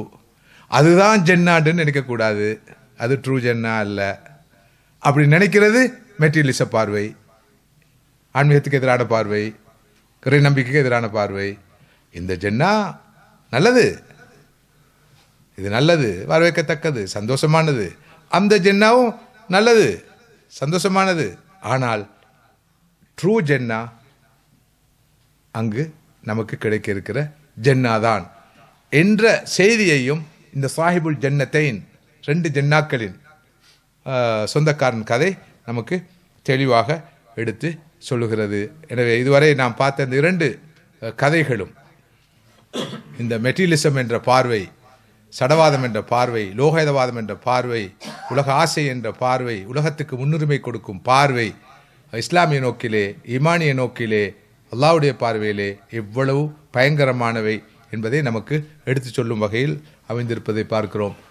இப்போது உங்களுக்கு 5 நிமிடங்கள் பிரேக் தரப்படுது. சையதுனா முஹம்மத் வஅலா ஆலிஹி வஸஹ்பிஹி வமன் தபியஹும் பிஇஹ்சான் இலா யௌமித்தீன். சகோதரர்களே, அஸ்ஸலாமு அலைக்கும் வரஹ்மத்துல்லாஹி வபரகாத்துஹு. சூரா அல் கஹஃப் சொல்லுகின்ற அந்த முக்கியமான 4 பெரும் கதைகளையும் விளங்கி, அந்த கதைகள் நமக்கு சொல்லுகின்ற செய்திகளை புரிந்து கொள்ள வேண்டும் என்ற வகையிலே 2 முக்கியமான கதைகளை சுருக்கமாக பார்த்திருக்கிறோம். உண்மையில் ஒவ்வொரு கதையும் எடுத்து சுமார் ஒரு மணி நேரம் விளக்க முடியும் என்றிருந்தால் இதை விட அதிகமான வரலாற்று தகவல்களோடு தரவுகளோடு விவரங்களோடு நாம் பெறக்கூடிய பாடங்கள் படிப்பினைகள் அடங்கலாக அனைத்தையும் பார்க்கக்கூடியதாக இருக்கும். என்றாலும் அல்ஹம்துலில்லாஹ் குறைந்தபட்சம் இப்படியாவது ஒரு மேலோட்டமாகவாவது பார்க்கக்கூடிய சந்தர்ப்பம் கிடைத்திருக்கிறது. நான் ஒரு ஹம்பிள் ரிக்வெஸ்ட், ஒரு பணிவான வேண்டுகோளை முன்வைக்க விரும்புகிறேன். தயவு செய்து நேற்றைய அந்த விரிவுரையையும் கேட்டு இன்றைய பகிர்ந்து கொள்ளப்படுகிற விஷயங்களையும் மனதில் கொண்டு கண்டிப்பாக கட்டாயமாக நீங்கள் அனைவரும் முதல் கட்டமாக சூரால் கஹ்ஃபுடைய மொழிபெயர்ப்பை தமிழிலோ ஆங்கிலத்திலோ உங்களுக்கு தெரிந்த மொழியிலோ முதலாவது மொழிபெயர்ப்பை பாருங்கள். இரண்டாவது கட்டமாக ஏதாவது ஒரு சாதாரண சுருக்கமான விளக்கங்களோடு கூடிய ஒரு தஃப்சீரை நீங்கள் பாருங்கள். அல்லாஹ்வுடைய கிருபையினால் இந்த பார்வையோடு இந்த ஃபெய்த் அண்ட் மெட்டீரியலிசம், சூரால் கஹ்ஃபை எப்படி ஃபெய்த் வர்சஸ் மெட்டீரியலிசம், இறை நம்பிக்கையும் சடவாதமும் ஆன்மீகமும் லோகாயுதவாதமும் என்ற பார்வையில் பார்ப்பது என்று பார்க்கிற போது அல்லாஹு தாலா நல்ல தெளிவுகளை எனக்கும் உங்களுக்கும் தருவான். இதனை ஒரு பணிவான வேண்டுகோளாக நான் முன்வைக்க விரும்புகிறேன். உங்களால் முடியும் என்றிருந்தால் அதனையும் கடந்து மௌலானா அபுல் ஹசன் அலி நத்வி ரஹிமுல்லா அவர்களுடைய அந்த புத்தகத்தை பார்க்கலாம். அரபு மொழியில் இருக்கிறது, ஆங்கில மொழியில் இருக்கிறது, தமிழ் மொழிபெயர்ப்பு இருக்கிறது. அதனுடைய மொழிபெயர்ப்பின் தரத்தை பற்றி எனக்கு சொல்வதற்கு முடியாது என்றால் நான் மொழிபெயர்ப்பை பார்க்கவில்லை. பெரும்பாலும் அந்த மொழிபெயர்ப்பும் பெரும்பாலும் நல்ல முறையில் தான் இருக்கும், ஒழுங்காகத்தான் இருக்கும். எனவே அந்த இங்கிலீஷ் வெர்ஷனும் தமிழ் வெர்ஷனும் பிடிஎஃப்ல டவுன்லோட் பண்ணிக்கலாம். ஓகே. மௌலானா அபுல் ஹசன் நத்வியுடைய சூரால் கஹ்ஃபுக்கான அந்த விளக்க உரையின் இங்கிலீஷ் வெர்ஷன் அதே மாதிரி தமிழ் வெர்ஷன் இரண்டையும் பிடிஎஃப் வடிவத்திலே நீங்கள் டவுன்லோட் செய்து கொள்ளலாம் என்ற தகவலும் உங்களுக்கு இங்கு பகிரப்படுகிறது. எனவே தயவு செய்து ஒரு அமானிதமாக கருதி நீங்கள் எல்லோரும் இதனை ஒரு ஹோம்ஒர்க்காக இன்ஷா அல்லாஹ் செய்ய வேண்டும். நான் அதே நேரம் ஒரு மேலதிகமான விஷயத்தை சொல்ல விரும்புகிறேன். இன்ஷா அல்லாஹ் நாடி நான் மீண்டும் வந்தால் யார் யார் அந்த ஹோம்ஒர்க்கை செய்திருக்கிறார் என்பதை பார்ப்பேன். கடந்த முறை நான் சொல்லிவிட்டு சென்ற ஒரு விஷயத்தை ஒரு சகோதரி, வளமையாக சகோதரிகள் தான் முந்திக் கொள்கிறார்கள், ஒரு சகோதரி அழகான முறையில் அரபு மொழியிலும் தமிழிலும் மிகவும் வடிவான ஹேண்ட் ரைட்டிங்கில் கையெழுத்தில் எழுதி தொகுத்து நேற்று தன்னுடைய கணவர் மூலம் என்னிடம் அதனை ஒப்படைத்தார். எனக்கு கிடைப்பதற்கு வழி செய்தார். ஜஸாஹல்லாஹு ஹைரன். இதே போல் சகோதரன் பாகுபாடு இல்லாமல் வெறுமனே இப்படியான பயான்களை கேட்டுவிட்டு செல்வதை விட இருந்து நாம் ஆறுதலாக இவற்றை படிப்பது நமக்கு மிகப்பெரிய ஈமானிய உணர்வை தரும், அறிவை தரும், வாழ்க்கை பற்றிய நல்ல தெளிவை தரும் என்பதை சொல்லிக்கொண்டு மூன்றாவது கதையை நோக்கி நகர்வோம். மூன்றாவது கதை பிரபலமான கதை. நபி மூசா அலைஹிஸ்ஸலாம் அவர்களுக்கும் ஒரு ரஜுலுன் சாலிஹ், குர்ஆன் சொல்லும் ஒரு சாலிஹான மனிதருக்கும் இடையில் இடம்பெற்ற கதை. அந்த சாலிஹான மனிதர் யார் என்பது தொடர்பிலே பல செய்திகள் பேசப்பட்டாலும் அவருடைய பேர் ஹித்ர் என்றும், ஹித்ர் அலைஹி அஸ்ஸலாத்து வஸ்ஸலாம் என்ற அந்த மனிதர் ஓடுதான் மூசா அலைஹிஸ்ஸலாம் அவர்கள் ஒரு வரலாற்று முக்கியத்துவம் வாய்ந்த பயணத்தில் ஈடுபட்டார்கள். அறிவை தேடிச் சென்ற பயணத்திலே அவர்கள் சந்தித்த மனிதர் தான் அவர். பேர் எதுவாக இருந்தாலும் பிரச்சனை இல்லை. இங்கு நான் ஒரு மேலதிக செய்தியை சொல்ல வேண்டும். குர்ஆன் நிறைய செய்திகளை சொல்லும், சம்பவங்களை சொல்லும், கதைகளை சொல்லும், சரித்திரங்களை சொல்லும். ஆனால் பெரும்பாலும் பெயர்களை சொல்லாது. இந்த குர்ஆனுக்கு பெயர் சொல்வது முக்கியமானதல்ல. அதே போல் ஊர்களையும் சொல்லாது. ஊர் சொல்வது முக்கியமல்ல. இவர் யார், எவர், எங்கு நடந்தது, எந்த ஊரில் நடந்தது, எந்த இடத்தில் நடந்தது என்பதெல்லாம் முக்கியமானவே அல்ல. சொல்லப்படும் விஷயம்தான் முக்கியமானது, செய்தி தான் முக்கியமானது. எனவே தான் நாமும் நமது அன்றாட வாழ்க்கையில், நமது இந்த மர்மை நோக்கிய பயணத்தில், சூழ நோக்கிய இந்த பிரயாணத்தில் ஆட்களை பற்றி அலட்டிக்கொள்ளாமல் யார் சொன்னது, எவர் பேசியது, எவருடைய பயான், எவருடைய விரிவுரை, எவருடைய பேச்சு என்று பார்ப்பதை விட சொல்லப்பட்ட விஷயங்களை நாம் கவனத்தில் கொள்வதுதான் நல்லது. எனவே குர்ஆனும் நிறைய சம்பவங்களை சொல்கிறது, சரித்திரங்களை, கதைகளை சொல்கிறது. அங்கெல்லாம் மனிதர்களுடைய பெயர்கள் குறிப்பிடப்படவில்லை, இடங்களுடைய பெயர்கள் கூட குறிப்பிடப்படவில்லை, காலம் கூட குறிப்பிடப்படவில்லை. காலம் கூட எந்த காலத்தில் நடந்தது என்பது கூட சரியாக சொல்லப்படவில்லை. அவையெல்லாம் முக்கியமானவை அல்ல என்ற காரணத்தினால். சரி, இந்த வகையில் மூசா அலைஹிஸ்ஸலாம் அவர்களுக்கு கேள்விப்படுகிறது, ஒரு சாலிஹான மனிதர் இருக்கிறார், அவரிடம் அறிவு இருக்கிறது, மிகப்பெரிய அறிவு இருக்கிறது, எனவே அவரிடம் இருக்கும் அறிவை பெற்றுக்கொள்ள வேண்டும் என்ற நோக்கத்தோடு நபி மூசா அலைஹிஸ்ஸலாத்து வஸ்ஸலாம் அவர்கள் அந்த நல்லடியாரை நாடி தேடி செல்கிறார்கள், அவரை சந்திக்கிறார்கள். இருவரும் ஒரு பயணத்திலும் ஈடுபடுகிறார்கள். அந்த பயணத்திலே பல விஷயங்களை மூசா அலைஹிஸ்ஸலாம் அவர்கள் கற்றுக்கொள்கிறார்கள். ஆனால் அந்த நல்லடியார் நபி மூசா அலைஹிஸ்ஸலாத்து வஸ்ஸலாம் அவர்களுக்கு ஒரு நிபந்தனை இடுகிறார். என்னோடு நீங்கள் பயணிப்பது சரி, வருவது சரி, ஒரு நிபந்தனை. பல காரியங்கள் நடக்கும், நான் பல விஷயங்கள் செய்வேன், ஆனால் நீங்கள் ஏன் எதற்கு என்று கேள்வி எழுப்பக்கூடாது. இறுதி வரைக்கும் பொறுமை காக்க வேண்டும், பொறுமையாக வர வேண்டும், கேள்வி கேட்காமல் வர வேண்டும், ஆட்சேபிக்காமல் வர வேண்டும் என்ற நிபந்தனையோடு இப்போது இருவரும் பயணிக்கிறார்கள். அழகான ஒரு கதை, சூரா கஹஃப் அந்த கதையை சற்று விரிவாகவே சொல்கிறது. ஆனால் நான் இங்கு சுருக்கமாகத்தான் சொல்கிறேன். முதலாவதாக இருவரும் ஒரு கப்பலிலே பிரயாணம் செய்ய வேண்டிய கட்டம் வருகிறது. அந்த கப்பலிலே தாம் பிரயாணம் செய்கிற கப்பலிலே, தம்மை ஏற்றிச் செல்கின்ற அந்த கப்பலிலே மூசா அலைஹிஸ்ஸலாம் ஒரு ஓட்டையை போட்டு விட்டார்கள். அதாவது அதனை டேமேஜ் பண்ணி விட்டார்கள். ஹிதர் அலைஹிஸ்ஸலாம் அவர்கள் அதில் ஓட்டையை போட்டு விட்டார்கள், அதனை டேமேஜ் பண்ணி விட்டார்கள். நான் கொஞ்சம் டயர்டாக தான் இருக்கிறேன்.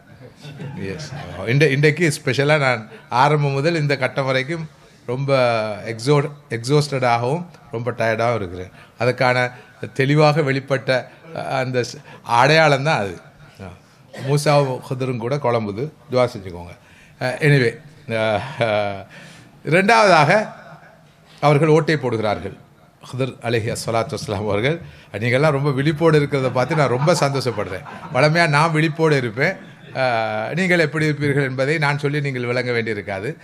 இன்று எனக்கு ஒரு சோர்வு நிலை, ஃபுத்தூர் ஏற்பட்டு விட்டது. நாம் அங்கு தர்பியா கேம்பில் கலந்துரையாடிய தலைப்பு, நீங்கள் எல்லோரும் விழிப்பு நிலையில் இருப்பதை பார்த்து மிக மிக சந்தோஷம். தொடர்ந்தும் அப்படியே இருங்கள், ஒருவரை தவிர அவர்களுக்குள்ளே இருக்கவே மாட்டார். சரி, அடுத்ததாக ஒரு சிறுவனை காண்கிறார்கள். ஒரு சிறுவனை காண்கிறார்கள். ஹிதர் அலைஹிஸ்ஸலாத்து வஸ்ஸலாம் அவர்கள், அல்லது அந்த நல்ல மனிதர், அந்த சாலிஹான நல்லடியார், அந்த சிறுவனை பிடித்து கொலை செய்து விடுகிறார்கள். இதை கண்டு மூசா அலைஹிஸ்ஸலாம் அவர்களால் தாங்க முடியவில்லை, கடுமையாக ஆட்சேபிக்கிறார்கள். அந்த அப்பாவி சிறுவனை ஏன் வாப்பா கொண்டீங்க என்று. முதலாவது கேட்டார், நம்மளை ஏற்றி சென்ற அந்த கப்பலில் ஏன் ஓட்ட போட்டு அதை டேமேஜ் பண்ணீங்க என்று. ஹிதர் அலைஹிஸ்ஸலாம் பார்த்தார்கள், நிபந்தனையை மீறி கொண்டு இருக்கிறார்கள். இப்போ 2 முறை மீறியாச்சு. மூணாவதாக அவர்கள் செல்லும் வழியிலே ஒரு மதிலை பார்க்கிறார்கள். அந்த மதில் ஒரு பழைய மதில், ஒரு சரிந்து விழக்கூடிய நிலையில் இருந்தது. போதாக்குறைக்கு அந்த ஊர்வாசிகளிடம் இவர்கள் உண்பதற்கு ஏதாவது உணவு தருமாறு, தமக்கு விருந்து படைக்குமாறு கேட்கிறார்கள். அவர்களோ மறுத்து விடுகிறார்கள். இப்போ நன்றி கட்ட ஒரு கூட்டம் அந்த ஊரிலே சரிந்து விழ இருந்த ஒரு மதிலை இவர்கள் சரி செய்து விழாதவாறு அதனை ஒழுங்குபடுத்துகிறார்கள். யார்? ஹிதர் அலைஹிஸ்ஸலாம். இதை பார்த்து ரொம்ப கடுப்பாயிட்டு மூசா அலைஹிஸ்ஸலாத்துக்கு. பாருங்கள், நம்மளை கூட்டி சென்ற கப்பலில் நீங்கள் ஓட்டை போட்டு அதை டேமேஜ் பண்ணீங்க நியாயம் இல்லாமல். ரெண்டாவது, அந்த அப்பாவி பையனை பிடிச்சி கொலை செஞ்சு போட்டீங்க. மூணாவது, நமக்கு உதவி செய்யாத, உபகாரம் செய்யாத, ஒரு வேளை சாப்பாடு கூட தராத இந்த ஊரிலே சரிஞ்சு விட இருக்கிற அந்த வீணா போன அந்த மதிலை சரி செய்கிறீர்கள்.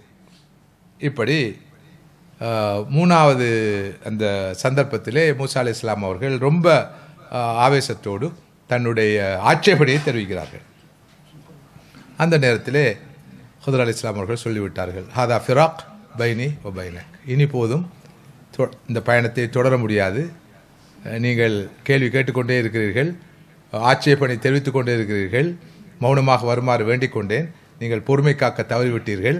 எனவே இந்த பயணம் இத்தோடு நிறைவு பெறுகிறது. இனியும் உங்களுக்கு நான் அறிவை தருவதற்கு, கல்வி புகட்டுவதற்கு தயாராக இல்லை என்று சொல்கிறார்கள். பிறகு நடந்த 3 சம்பவங்களுக்குமான விளக்கத்தை கொடுக்கிறார்கள். இது என்னுடைய முடிவல்ல, என்னுடைய தீர்ப்பல்ல, எனது நிலைப்பாடல்ல, எனது ரப்பு எனக்கு உணர்த்திய விஷயங்கள், செய்யுமாறு சொன்ன விஷயங்கள். நான் முதலாவதாக அந்த கப்பலிலே ஒரு ஓட்டையை போட்டு அதனை ஏதோ ஒரு வகையில் பழுதடைய செய்தேன். அதற்கு காரணம், மறுமுனையிலே அடுத்த கரையிலே ஒரு அநியாயக்கார ஆட்சியாளன் இருக்கிறான். அவன் நல்ல கப்பல்களை எல்லாம் அபகரித்து விடுவான். இவர்கள் அப்பாவிகள், இவர்கள் இந்த கப்பலை இழந்தால் கஷ்டப்படுவார்கள், நஷ்டப்படுவார்கள். எனவே அதன் காரணத்தினால் ஓட்டை போட்ட கப்பலை அவன் அபகரிக்க மாட்டான் என்ற வகையில் தான் அவ்வாறு செய்தேன். இரண்டாவதாக, அந்த பையன், அவன் பார்ப்பதற்கு சின்ன பையனாக இருந்தாலும் கிட்டிய எதிர்காலத்தில் மிகப்பெரிய பயங்கரவாதியாக உருவெடுக்க இருப்பவன். அவனுடைய பெற்றோர்களோ நல்லவர்கள், ஈமான் உடையவர்கள். இவன் வளர்ந்து வந்தால் இவனால் மிகப்பெரிய ஃபித்னா அவனுக்கும் சமுதாயத்துக்கும் ஏற்படும் என்று எனக்கு சொல்லப்பட்டது. அந்த வகையில்தான் அவன் கொலை செய்யப்பட்டான். மூன்றாவதாக, அங்கே ஒரு மதில் இருந்ததல்லவா, அது ஒரு சுவர். அந்த சுவரை ஏன் நான் நிறுத்தினேன் என்றால், அந்த ஊர் நல்ல ஊரோ கெட்ட ஊரோ, அந்த மதிலுக்கு கீழ், அந்த சுவருக்கு கீழ் ஒரு பொக்கிஷம் அல்லது என்ன சொல்லும், புதையல் மறைந்திருக்கிறது. ஒரு சாலிகான கணவனும் மனைவியும் பெற்றோர் தான் அந்த புதையலை மறைத்து வைத்திருக்கிறார்கள். அவர்களது பிள்ளை வளர்ந்து அந்த புதையல் அவனுக்கு சொந்தமாக வேண்டும் என்ற நோக்கத்தோடு இந்த மதில் அல்லது இந்த சுவர் இடிந்து விழுந்து விட்டால் அந்த புதையல் மறைந்து விடும். என இந்த சுவர் பாதுகாக்கப்படுகிற போதுதான் நாளை அந்த பையன் வளர்ந்து அதனை பெறும் வாய்ப்பை பெறுவான். இது எதுவும் என்னுடைய அறிவால் நான் செய்ததல்ல, எனது முடிவால் செய்ததல்ல, எனது ஆய்வினால் செய்ததல்ல. இறைவன் எனக்கு தந்த உதிப்பினாலும் அவன் எனக்கு தந்த அறிவுறுத்தலின் காரணமாகவும் நான் செய்தவை என்று சொல்லி மூசா அலைஹிஸ்ஸலாம் அவர்களை வழி அனுப்பி வைக்கிறார்கள். இதுதான் அந்த கதையின் மிக மிக சுருக்கமான சாராம்சம். மூசா அலைஹிஸ்ஸலாம் அவர்கள் எதற்காக முதலாவது பயணிக்கிறார்கள்? அறிவை தேடி பயணிக்கிறார்கள். இதுதான் முதலாவது விஷயம். அறிவை பெறுவதற்காக அறிவை தேடி எப்படி ஒருவர் பயணிக்க வேண்டும்? தொழில் தேடி பயணிப்பது போல, பொருளாதாரத்தை தேடி பயணிப்பது போல, வாழ்வாதாரத்தை தேடி பயணிப்பது போல அப்பழுக்கற்ற அறிவை தேடி ஒருவர் பயணிக்க வேண்டும் என்ற செய்தியை முதலாவதாக இந்த சம்பவம் சொல்கிறது. உதாரணமாக, இந்த நாட்டுக்கு நிறைய பேர் அறிவை தேடி தானே வராங்க ஸ்டூடெண்ட் விசாவில். என்ன இல்லைன்றீங்க? ஸ்டூடெண்ட் விசாவில் தானே வராங்க எல்லாரும். ஆமாம், 2 விசா இருக்குது, மெயின் விசா, ஸ்டூடெண்ட் விசா. அப்படியா இல்லையா? அப்போ உண்மையிலே எல்லாம் மூசா அலைஹிஸ்ஸலாம் மாதிரி தான், பெரிய ஆக்கள். எப்படியோ அறிவை தேடி தான் எல்லோரும் வராங்க. ஓகே, அதை விட இந்த சம்பவம், இந்த கதை மூசா அலைஹிஸ்ஸலாத்து வஸ்ஸலாம் அவர்களுக்கும் ஹிதர் அலைஹிஸ்ஸலாம் அவர்களுக்கும் இடையிலான இந்த கதையானது நமக்கு சொல்கிற முக்கியமான செய்தி, மனிதனுடைய அறிவுக்கு வரையறை உண்டு. அதாவது ஹியூமன் இன்டலெக்ட், மனிதனுடைய பகுத்தறிவுக்கு லிமிட்டேஷன்ஸ் உண்டு. இரண்டாவது, மனிதனுடைய இந்த பகுத்தறிவு தான் அறிவு என்ற பார்வை பிழையானது, பச்சை பிழையானது. மனிதனுடைய இன்டலெக்டுக்கு அப்பால், ரீசனிங்க்கு அப்பால் மனிதனால் கிரகிக்க முடியாத, புரிந்து கொள்ள முடியாத, டைம் அண்ட் ஸ்பேஸ், காலம் இடம் ஆகிய இரண்டையும் கடந்த நிறைய விஷயங்கள் உண்டு. எனவே செக்யூரிச பார்வை என்ன? செக்யூரிசம் எதை பார்க்கும்? டென்ஜிபிளாக இருக்கணும், சீனாக இருக்கணும், மெஷரபிளாக இருக்கணும், ஒப்சர்வபிளாக இருக்கணும், பார்க்கக்கூடியதாக இருக்கணும், காணக்கூடியதாக இருக்கணும், தொடக்கூடியதாக இருக்கணும், புலன்களுக்கு உட்பட்டவையாக இருக்கணும். இதான் மெட்டீரியலிசம். ஆனால் அது சரியான பார்வை அல்ல. நாலேஜ் என்பது இதற்கு அப்பால் இருக்கிறது. இதனை எல் லதுன்னி என்று சொல்வோம், எல் மௌஹூப் என்று சொல்வோம். இது நினையாப்புறத்தில் இருந்து கிடைக்கிற அறிவு என்று சொல்லுவோம், இறைவன் பக்கம் இருந்து வர அறிவு என்று சொல்லுவோம், தெளிவு என்று சொல்லுவோம். எனவே வெறுமனே நாம் நமது தர்பியா அமர்கள் சொன்னது போல கற்றல் கற்பித்தல் மூலமாக, லேர்னிங் டீச்சிங் மூலமாக பெறக்கூடிய அறிவு மாத்திரமல்ல அறிவு, முதாரசா மூலம் பெறப்படக்கூடிய அறிவு மாத்திரமல்ல அறிவு, முஜாஹதா என்ற ஸ்ட்ரகிளின், உழைப்பின் மூலமாக, முயற்சியின் மூலமாகவும் மிகப்பெரிய அறிவை பெற்றுக்கொள்ளலாம். இங்கு மூசா அலைஹிஸ்ஸலாம் யார்? நபி, ரசூல், உலுல் அஸும் என்ற அந்த உறுதி பூண்ட 5-6 இறை தூதர்களில் ஒருவர். மிகப்பெரிய மனிதர், மாமனிதர். அவர் கூட தனக்கு தெரியாத அறிவை பெற்ற மற்றொரு இருக்கிறார். அவர் நபி அல்ல, ஹுதர் நபியாக இருக்கவில்லை, ரசூலாவும் இருக்கவில்லை. அவர் சாலிஹான ஒரு அடியார் தான் குர்ஆன் சொல்கிறது. அவரிடம் போய் கல்வி கற்கிறார். எனவே மெட்டீரியலிசம் துடைய கல்வி பற்றிய பார்வை, அறிவு பற்றிய பார்வை, நாலேஜ் பற்றிய பார்வை, எஜுகேஷன் பற்றிய பார்வை, சயின்ஸ் பற்றிய பார்வை, டெக்னாலஜி பற்றிய பார்வை, அதுதான் எல்லாம் என்ற பார்வை, இது வளர்ந்து விட்டால் மனிதன் அனைத்தையும் சாதிக்கலாம் என்ற பார்வை பிழையானது. மனிதன் அறிவியலில், அறிவுத்துறையில் எந்த உச்சத்தை அடைந்தாலும் அதனை கடந்த அறிவு இருக்கிறது. பகுத்தறிவை கடந்த, மனித அறிவை கடந்த அறிவொன்று இருக்கிறது. மெட்டீரியலை கடந்த அறிவொன்று இருக்கிறது. அதற்கு டிவைன் விஸ்டம் என்று சொல்லலாம், டீப்பர் நாலேஜ் என்று சொல்லலாம், டிவைன் நாலேஜ் என்று சொல்லலாம், மற்றொன்று சொல்லலாம், ஏதோ ஒரு பேரில் லதுன்னி என்று சொல்லலாம், மௌஹூப் என்று சொல்லலாம், முஜாஹதா மூலம் பெறப்படக்கூடிய அறிவு என்று சொல்லலாம், ஹிக்மா என்று சொல்லலாம், பசீரா என்று சொல்லலாம், நிறைய பேர்கள் இருக்குது. ஆனால் இருக்கிறது என்ற செய்தி. அடுத்ததாக ஃபித்னத்துல் இல்ம், ஃபித்னத்துல் இல்ம், ஃபித்னத்துத் தீன், ஃபித்னத்துல் மால், ஃபித்னத்துல் இல்ம். பெரும்பாலும் மனிதர்கள் அறிவினால் ஃபித்னாவுக்குட்படுவார்கள். கொஞ்சம் அறிவு வந்துவிட்டால் மனிதனுக்கு வருவது என்ன? இன்டலெக்சுவல் அரகன்ஸ்,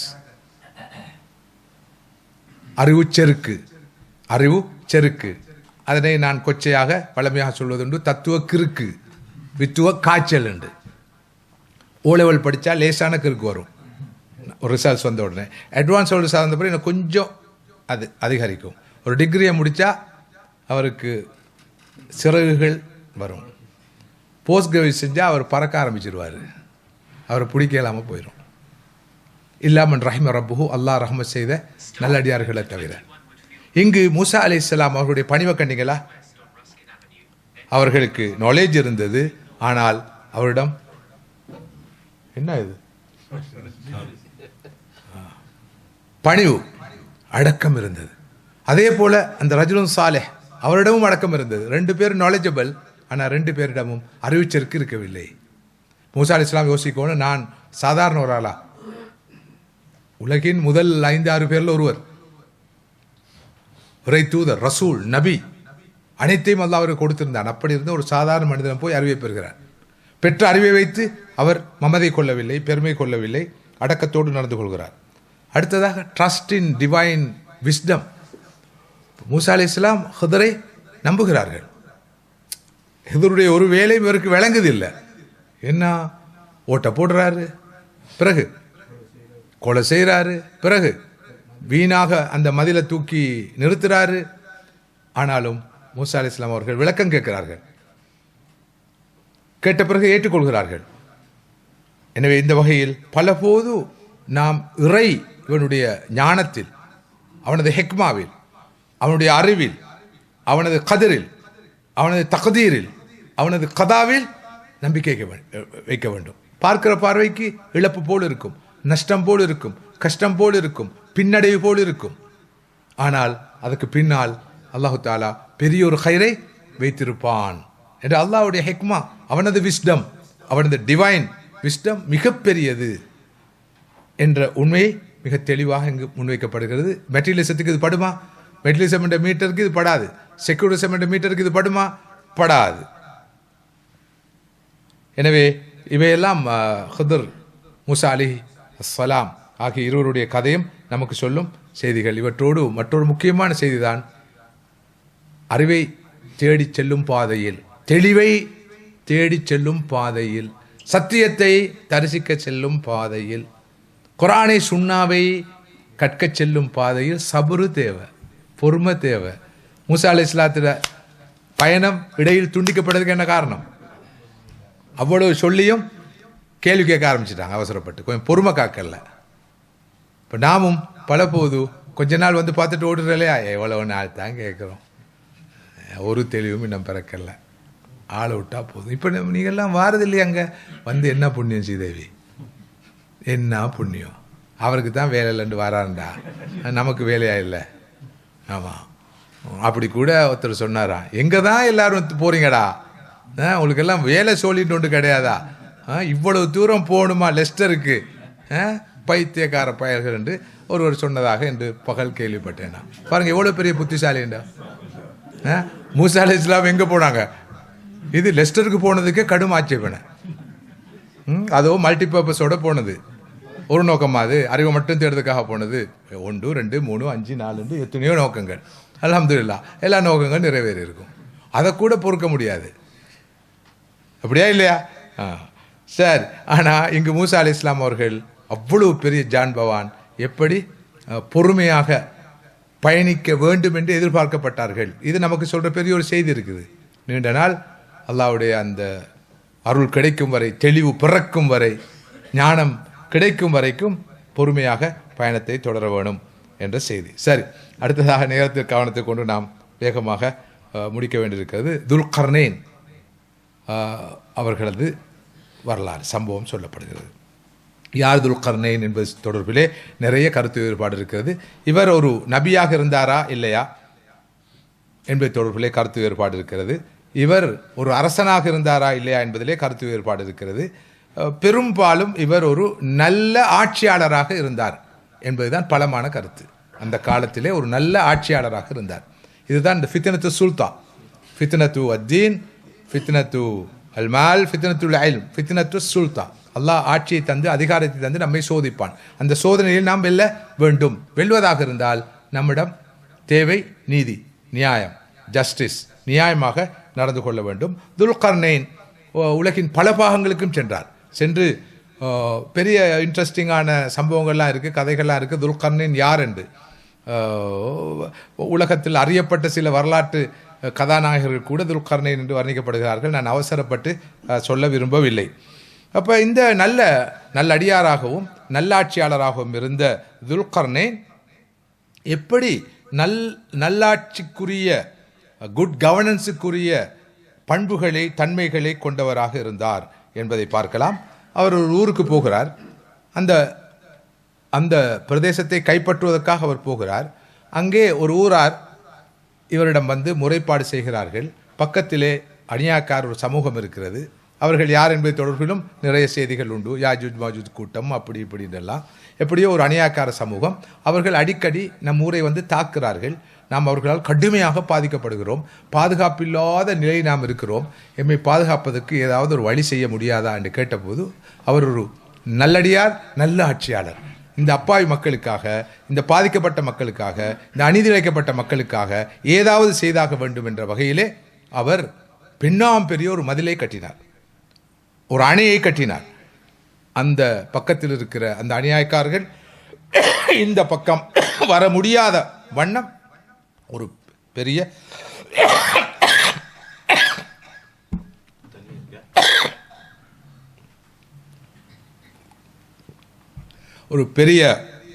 அணை கட்டினார்.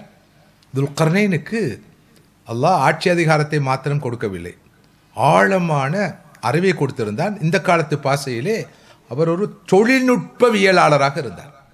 அவருக்கு ஹை டெக்னாலஜி ஒன்று தெரிந்திருந்தது. அவர் குறிப்பிட்ட சில மூலப்பொருட்களை, ரோ மெட்டீரியல்ஸ் என்று சொல்லுவோம் அல்லவா, அவற்றை கொண்டு வருமாறு சொன்னார். இன்ன மூலப்பொருட்களை எல்லாம் கொண்டு வாருங்கள் என்று சொல்லி வரவழைத்து அந்த அணையை கட்டினார். பெண்ணாம் பெரிய அணை.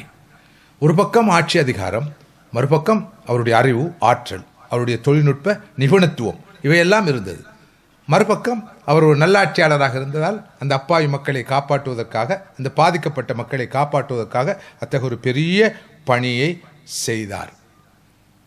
இவ்வளவுதான் துல்கர்னைனுடைய அந்த கதையின் சாராம்சம். இப்போ முதலாவதாக அவர் ஒரு பவர்ஃபுல் ரூலராக இருந்தார். என்றால் கிழக்கு மேற்கு எல்லா இடங்களுக்கும் போனார். அலெக்சாண்டர் த கிரேட்டஸ்ட் என்று சொல்வார்களே, அவர் இவர்தான் என்றும் ஒரு வரலாறு சொல்லப்படுகிறது. நிறுவர்களும் இருக்கிறார்கள். ரொம்ப சக்தி வாய்ந்த, பலம் வாய்ந்த ஒரு ஆட்சியாளராக இருந்தார். ஆனால் மறுபக்கம் மிக மிக சிறந்த ஒரு நல்லடியாராகவும் நல்லாட்சியாளராகவும் அவர் விளங்கினார். இன்னொரு பக்கம் இவரிடம் அறிவும் ஆற்றலும் இருந்தது. குறிப்பாக மிகவும் நுணுக்கமான தொழில்நுட்ப அறிவு இவரிடம் காணப்பட்டது. இவருடைய இந்த வரலாறு கதை நமக்கு சொல்கிற செய்திகள். முதலாவது, பவரையும் அத்தாரிட்டியையும் ஒழுங்காக பயன்படுத்த வேண்டும். Proper use of power and authority. நம்மிடம் இருக்கிற ஆட்சியை, அதிகாரத்தை முறையாக ஒழுங்காக பயன்படுத்த வேண்டும். நீதியை நிலைநாட்ட பயன்படுத்த வேண்டும். மனிதர்களுடைய உரிமைகளை பெற்றுக் கொடுப்பதற்காக அவற்றை பயன்படுத்த வேண்டும் என்பது. இரண்டாவதாக, எப்போதும் தலைமை பதவியில் இருப்பவர்கள், ஆட்சி அதிகாரத்தில் இருப்பவர்கள் பணிவோடு இருக்க வேண்டும், அடக்கமாக இருக்க வேண்டும். அவர்கள் மதிலை கட்டிப்பிடித்த பிறகு அந்த மக்கள் ஆச்சரியத்தோடு சொன்னார்கள், என்ன மதில், என்ன அணை, அறிவு என்ன, ஆற்றல் என்ன, திறமை என்ன, யாருடைய? துல்கர்னைனுடைய. அந்த நேரத்தில் துல்கர்னைன் என்ன சொன்னான்னு குர்ஆன் சொல்கிறது, ஹாதா ரஹ்மத்து மிர் ரப்பி ஃபைதா ஜா வாது ரப்பி ஜாலஹு தக்கா வக்கான வாது ரப்பி ஹக்கா. இது என்னுடைய அறிவு அல்ல, திறமை அல்ல, எனது ரப்பு எனக்கு செய்த மாபெரும் அருளாகும். வாக்களிக்கப்பட்ட அந்த மறுமை நாள் வந்தால் உங்கள் கண்ணெதிரே காட்சி அளிக்கும் இந்த அணையானது தூள் தூளாக போய்விடும். நிச்சயமாக வாக்களிக்கப்பட்ட அந்த நாள் வரும். இன்று நானும் நீங்கள் வாழ்ந்து கொண்டிருக்கிற இந்த காலத்தில் இருக்கிற விஞ்ஞானிகள், மேதைகள், அறிஞர்கள், சிந்தனையாளர்கள் எப்படி அறிவை வைத்து இருமாப்பு கொள்கிறார்கள், பெருமை அடிக்கிறார்கள், தன்னை விட்டால் ஆள் இல்லை என்று சொல்கிறார்கள், தன்னை தெய்வமாக பார்க்கிற ஒரு நிலை வர வேண்டும் என்று எதிர்பார்ப்பவர்கள் இருக்கிறார்கள். குறிப்பாக சில துறைகளை சார்ந்தவர்கள் அப்படித்தான் பார்க்கிறார்கள். இந்த கோட் மேன் மென்டாலிட்டியோடு நடந்து கொள்கிறார்கள். தான் இறைவனுடைய அந்தஸ்தில் இருப்பதாகவும், தன் முன்னால் இருப்பவர்கள் சாதாரண மனிதர்கள் என்றும். குறிப்பாக மருத்துவத்துறையில் கொஞ்சம் மேலே போனால் இந்த பார்வை இருக்குது. பின்னால் ஒருத்தர் இருக்கிறார், ஒரு மருத்துவத்துறை நிபுணர், அவருக்கு இது ஓரளவு விளங்கும் என்று நினைக்கிறேன், இல்லாட்டி போக போக விளங்கும். எப்படியோ அது இயல்பாக அந்த இன்டலெக்சுவல் அரகன்ஸ் வரும். ஆனால் இங்கே துல்கர்னைன் பின்னாம் பெரிய ஒரு அணையை தான் அறிந்த தொழில்நுட்பத்தை வைத்து கட்டுகிறார். அவர் பெருமை கொள்ளவில்லை, இருமாப்படையவில்லை. அவர் பாராட்டப்பட்ட போது சொன்னார், இது என்னுடைய அறிவோ ஆற்றலோ அல்ல, அது ரஹ்மத்து மிர் ரப்பி, எனது ரப்பு எனக்கு செய்த மாபெரும் அருளாகும். வாக்களிக்கப்பட்ட அந்த மறுமை நாள் வருகிற போது நான் கட்டி எழுப்பின இந்த மதிலெல்லாம் தூள் தூளாக போய்விடும் சீதேவிகளே, அந்த வாக்களிக்கப்பட்ட நாள் வரும். எப்படி ஒரு அறிஞனுக்கு, ஒரு துறைசார் நிபுணருக்கு, ஒரு ஸ்காலருக்கு, ஒரு ப்ரொஃபஷனலுக்கு, ஒரு திங்கருக்கு ஸ்பிரிச்சுவாலிட்டியை, ஃபெய்த்தை, ட்ரஸ்டின் அல்லாவை கொடுக்கலாம் என்பதற்கு துல்கர்னைன் நல்ல ஆதாரம், நல்ல ஒரு சான்று. ஒரு ஆலிமும் ஒரு ஷேகும் ஷரியாத்துறை கட்டவரும் தான் அல்லாஹ்வுடைய தீனுக்கு சாட்சி சொல்ல ஒன்று இல்லை. அவர்களை விட அதிகமாக ஒரு துறைசார் நிபுணருக்கு சொல்லலாம். ஏன்டா பாருங்க, இவர் ஒரு ஒழுங்கான வேலையை செஞ்சு போட்டுட்டு ஈமான இறை நம்பிக்கையை கொடுக்கிறார்.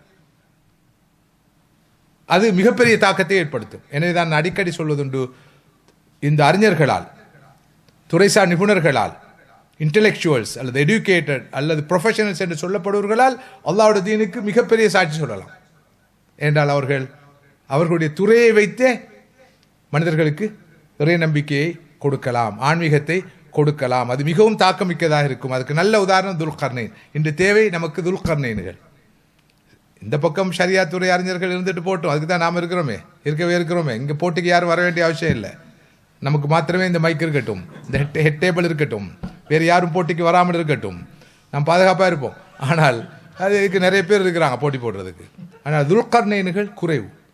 இந்த ஆழமான இறை நம்பிக்கையோடு, ஆன்மீகத்தோடு, இந்த பார்வையோடு விஞ்ஞான துறையிலே, மருத்துவத்துறையிலே, கணிதத்துறையிலே, வானியல் துறையிலே, கர்ப்பவியல் துறையிலே, புவியியல் துறையிலே, ஏனைய நேச்சுரல் சயின்சஸை பொறுத்தவரை இயற்கை விஞ்ஞானங்கள் சார்ந்த துறையிலே, சோஷியல் சயின்சஸ் துறையிலே இருப்பவர்கள் குறைவு.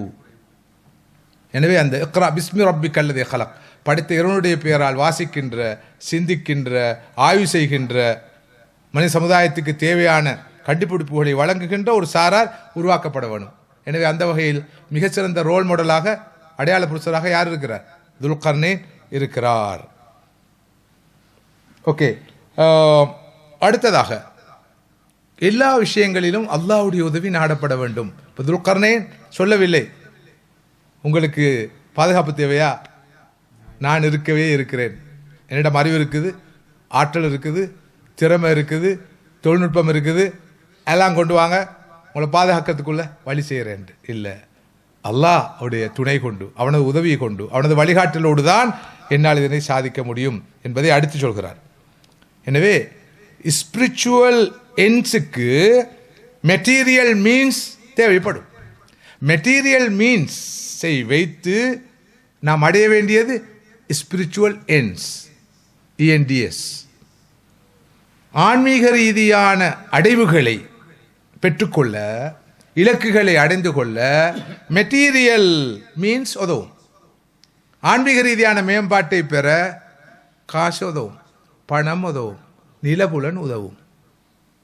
ஆன்மீக ரீதியான இலக்குகளை அடைய கண்டிப்பாக அறிவு உதவும், ஆட்சி உதவும், அதிகாரம் உதவும். இவை அனைத்தையும் ஆன்மீகத்தை பெற, இறை நம்பிக்கையை பெற, அல்லாஹ்வுடைய திருப்தியை பெற பயன்படுத்தப்பட வேண்டும் என்பதைத்தான் இந்த எல்லா சம்பவங்களும் நமக்கு சொல்கின்றன. இல்லாத போது இதற்கு மாற்றமாக அறிவு என்பது தனியானது, ஆன்மீகம் என்பது தனியானது, பொருளாதாரம் என்பது தனியானது, இறை விசுவாசம் என்பது தனியானது என்று பாகுபடுத்தி பார்க்கிற பார்வை பிழை என்ற செய்தியையும் இந்த சம்பவங்கள் பொதுவாக சொல்கின்றன. துல்கர்னைனுடைய சரித்திரம் குறிப்பாக சொல்லுகிறது. எனவே துல்கர்னைனுடைய அறிவு என்பது பேஸ்ட் ஆன் மெட்டீரியலிசம் அல்ல, அந்த knowledge based on faith and trust in Allah. அதுதான் இன்று தேவை நமக்கு. இத்தகைய அறிவுதான் தேவை. இன்று இழக்கப்பட்டிருக்கிற அந்த அறிவு, இது கொடுக்கப்படுவதில்லை. இன்று இருக்கிற உலக கல்வியில் அந்த curriculum, syllabus, text books, teaching, learning materials எங்கும் இந்த பார்வை இல்லை. இருக்கிற பார்வை மெட்டீரியலிசமும் செக்குலரிசமும், இந்த ரெண்டே அடிப்படையாக கொண்ட பார்வை தான் இருக்குது. எனவே அங்கிருந்து உருவாக்கப்பட்டவர்கள் யாராக இருப்பார்கள்? இவர்களாக தான் இருப்பார்கள், இவர்களாகவே இருப்பார்கள். எது எடுக்கப்பட்டிருக்கு? எஸ், எடுக்கப்பட்டிருக்குது, தூக்கப்பட்டிருக்குது, அகற்றப்பட்டிருக்குது. ஓகே, அடுத்ததாக இறுதியாக நேரத்தை கவனத்தில் கொண்டு நிறைவு செய்யலாம் நினைக்கிறேன். தஜ்ஜாலிலிருந்து பாதுகாப்பு பெற இந்த சூரத்துல் கஹ்ஃபை ஸல்லல்லாஹு அலைஹி வஸல்லம் அவர்கள் ஓதி வருமாறு சொன்னார்கள் அல்லவா? தஜ்ஜால் வந்து என்னவெல்லாம் செய்வான் என்று ஸல்லல்லாஹு அலைஹி வஸல்லம் முன்னறிவு செய்திருக்கிறார்கள். அவன் எப்படி பொருளை வைத்து, செல்வத்தை வைத்து, பொருளாதாரத்தை வைத்து மக்களை வழிகெடுப்பான், அறிவை வைத்து, அறிவியலை வைத்து, கண்டுபிடிப்புகளை வைத்து எப்படி வழிகெடுப்பான், பிறகு ஆட்சியை வைத்து, அதிகாரத்தை வைத்து எப்படி மக்களை வழிகெடுப்பான், இறுதியாக மக்களுடைய இறை நம்பிக்கையோடு எப்படி அவன் விளையாடுவான். அந்த வகையில் மெட்டீரியலிசத்துடைய மொத்த வடிவமாக, சடவாதத்துடைய, லோகாயுதவாதத்துடைய மொத்த உருவமாக தஜ்ஜால் இருப்பான். அதனால் தான் மெட்டீரியலிசத்துக்கு மறுபேர் தஜ்ஜாலிசம் என்று சொன்னோம். இன்று அதற்கான களம் அழகாக அமைக்கப்பட்டிருக்கிறது. ஒரு பக்கம் ஃபித்னத்து தீன், மறுபக்கம் ஃபித்னத்து அல் இல்ம், இன்னொரு பக்கம் ஃபித்னத்துல் மால், அடுத்து ஃபித்னத்து சுல்தா எப்படி பயங்கரமாக உலகத்தை ஆட்டி படைத்து கொண்டிருக்கிறது என்பதை நான் சொல்ல வேண்டிய தேவையில்லை. எனவே அந்த தஜ்ஜாலிலிருந்து, அவனுடைய ஃபித்னாவிலிருந்து, இந்த 4 வகையான பயங்கர ஃபித்னாக்களிலிருந்தும் நம்மை, நமது ஈமானை, இறை அச்சத்தை, இறை நம்பிக்கையை, ஆன்மீகத்தை பாதுகாத்து கொண்டு பயணிக்க வேண்டும் என்றிருந்தால் சூரத்துல் கஹ்ஃபோடு வாழ வேண்டும். எனவே முதல் ஆரம்ப வசனங்களை மன்னம் விட்டு ஓதி வந்தால், இறுதி வசனங்களை மன்னம் விட்டு ஓதி வந்தால், முழு சூரா கஹ்ஃபையும் மன்னம் விட்டு ஓதி வந்தால், குறைந்தபட்சம் வெள்ளி கிழமையாவது அதனை ஓதி வந்தால் கிடைக்கக்கூடிய நன்மைகளை நபி அவர்கள் சொல்லும் போது மிக முக்கியமாக சொன்ன செய்தி என்ன? தஜ்ஜாலுடைய ஃபித்னாவில் இருந்து பாதுகாப்பு பெறலாம். எனவே வெறுமனே ஓதி வந்தால் அல்ல, பாராயணம் செய்தால் அல்ல, சூரா அல் கஹ்ஃப் சொல்லும் அந்த மெசேஜஸ், அந்த செய்திகளை சரியாக கிரகித்து புரிந்து உள்வாங்கி இந்த 4 வகையான ஃபித்னாக்கள் இருந்தும், ஆபத்துகள் இருந்தும், அச்சுறுத்தல்கள் இருந்தும், அறைகோள்கள் இருந்தும் நம்மை காப்பாற்றிக் கொள்ளக்கூடிய வகையில் நாம் பாதுகாப்பு அரணை அமைத்து பயணித்தால் மாத்திரம்தான் இந்த தஜ்ஜாலிசத்தில் இருந்து அல்லது மெட்டீரியலிசத்தில் இருந்து, தஜ்ஜாலில் இருந்து, அவனுடைய எல்லா வகையான ஃபித்னாக்கள் இருந்தும் நம்மை பாதுகாத்து கொண்டு கரை சேர முடியும், பாதுகாப்பாக போய் சேர வேண்டிய இடத்துக்கு போய் சேர முடியும் என்ற செய்தியைத்தான் சூரா அல் கஹ்ஃப் நமக்கு சொல்கிறது. மிகவும் சிரமப்பட்டு இந்த குறுகிய நேரத்துக்குள் சில பல விஷயங்களை உங்களோடு சூரா அல் கஹஃபின் ஒளியிலே பகிர்ந்து கொள்ள முயற்சி செய்திருக்கிறேன். அல்லாஹு தாலா பொருந்தி கொள்ள வேண்டும், ஏற்று கபூல் செய்ய வேண்டும்.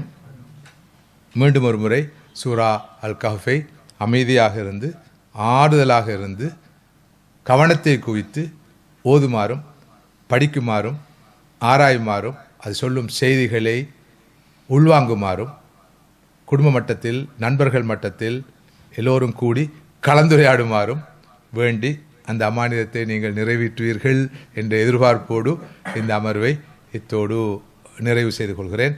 வாஹிர் தாவான் அல்ஹம்துலில்லாஹி ரப்பில் ஆலமீன். அஸ்ஸலாமு அலைக்கும் வரஹ்மத்துல்லாஹி வபரகாத்துஹு. ஜஸாக்குமுல்லாஹு கைரன்.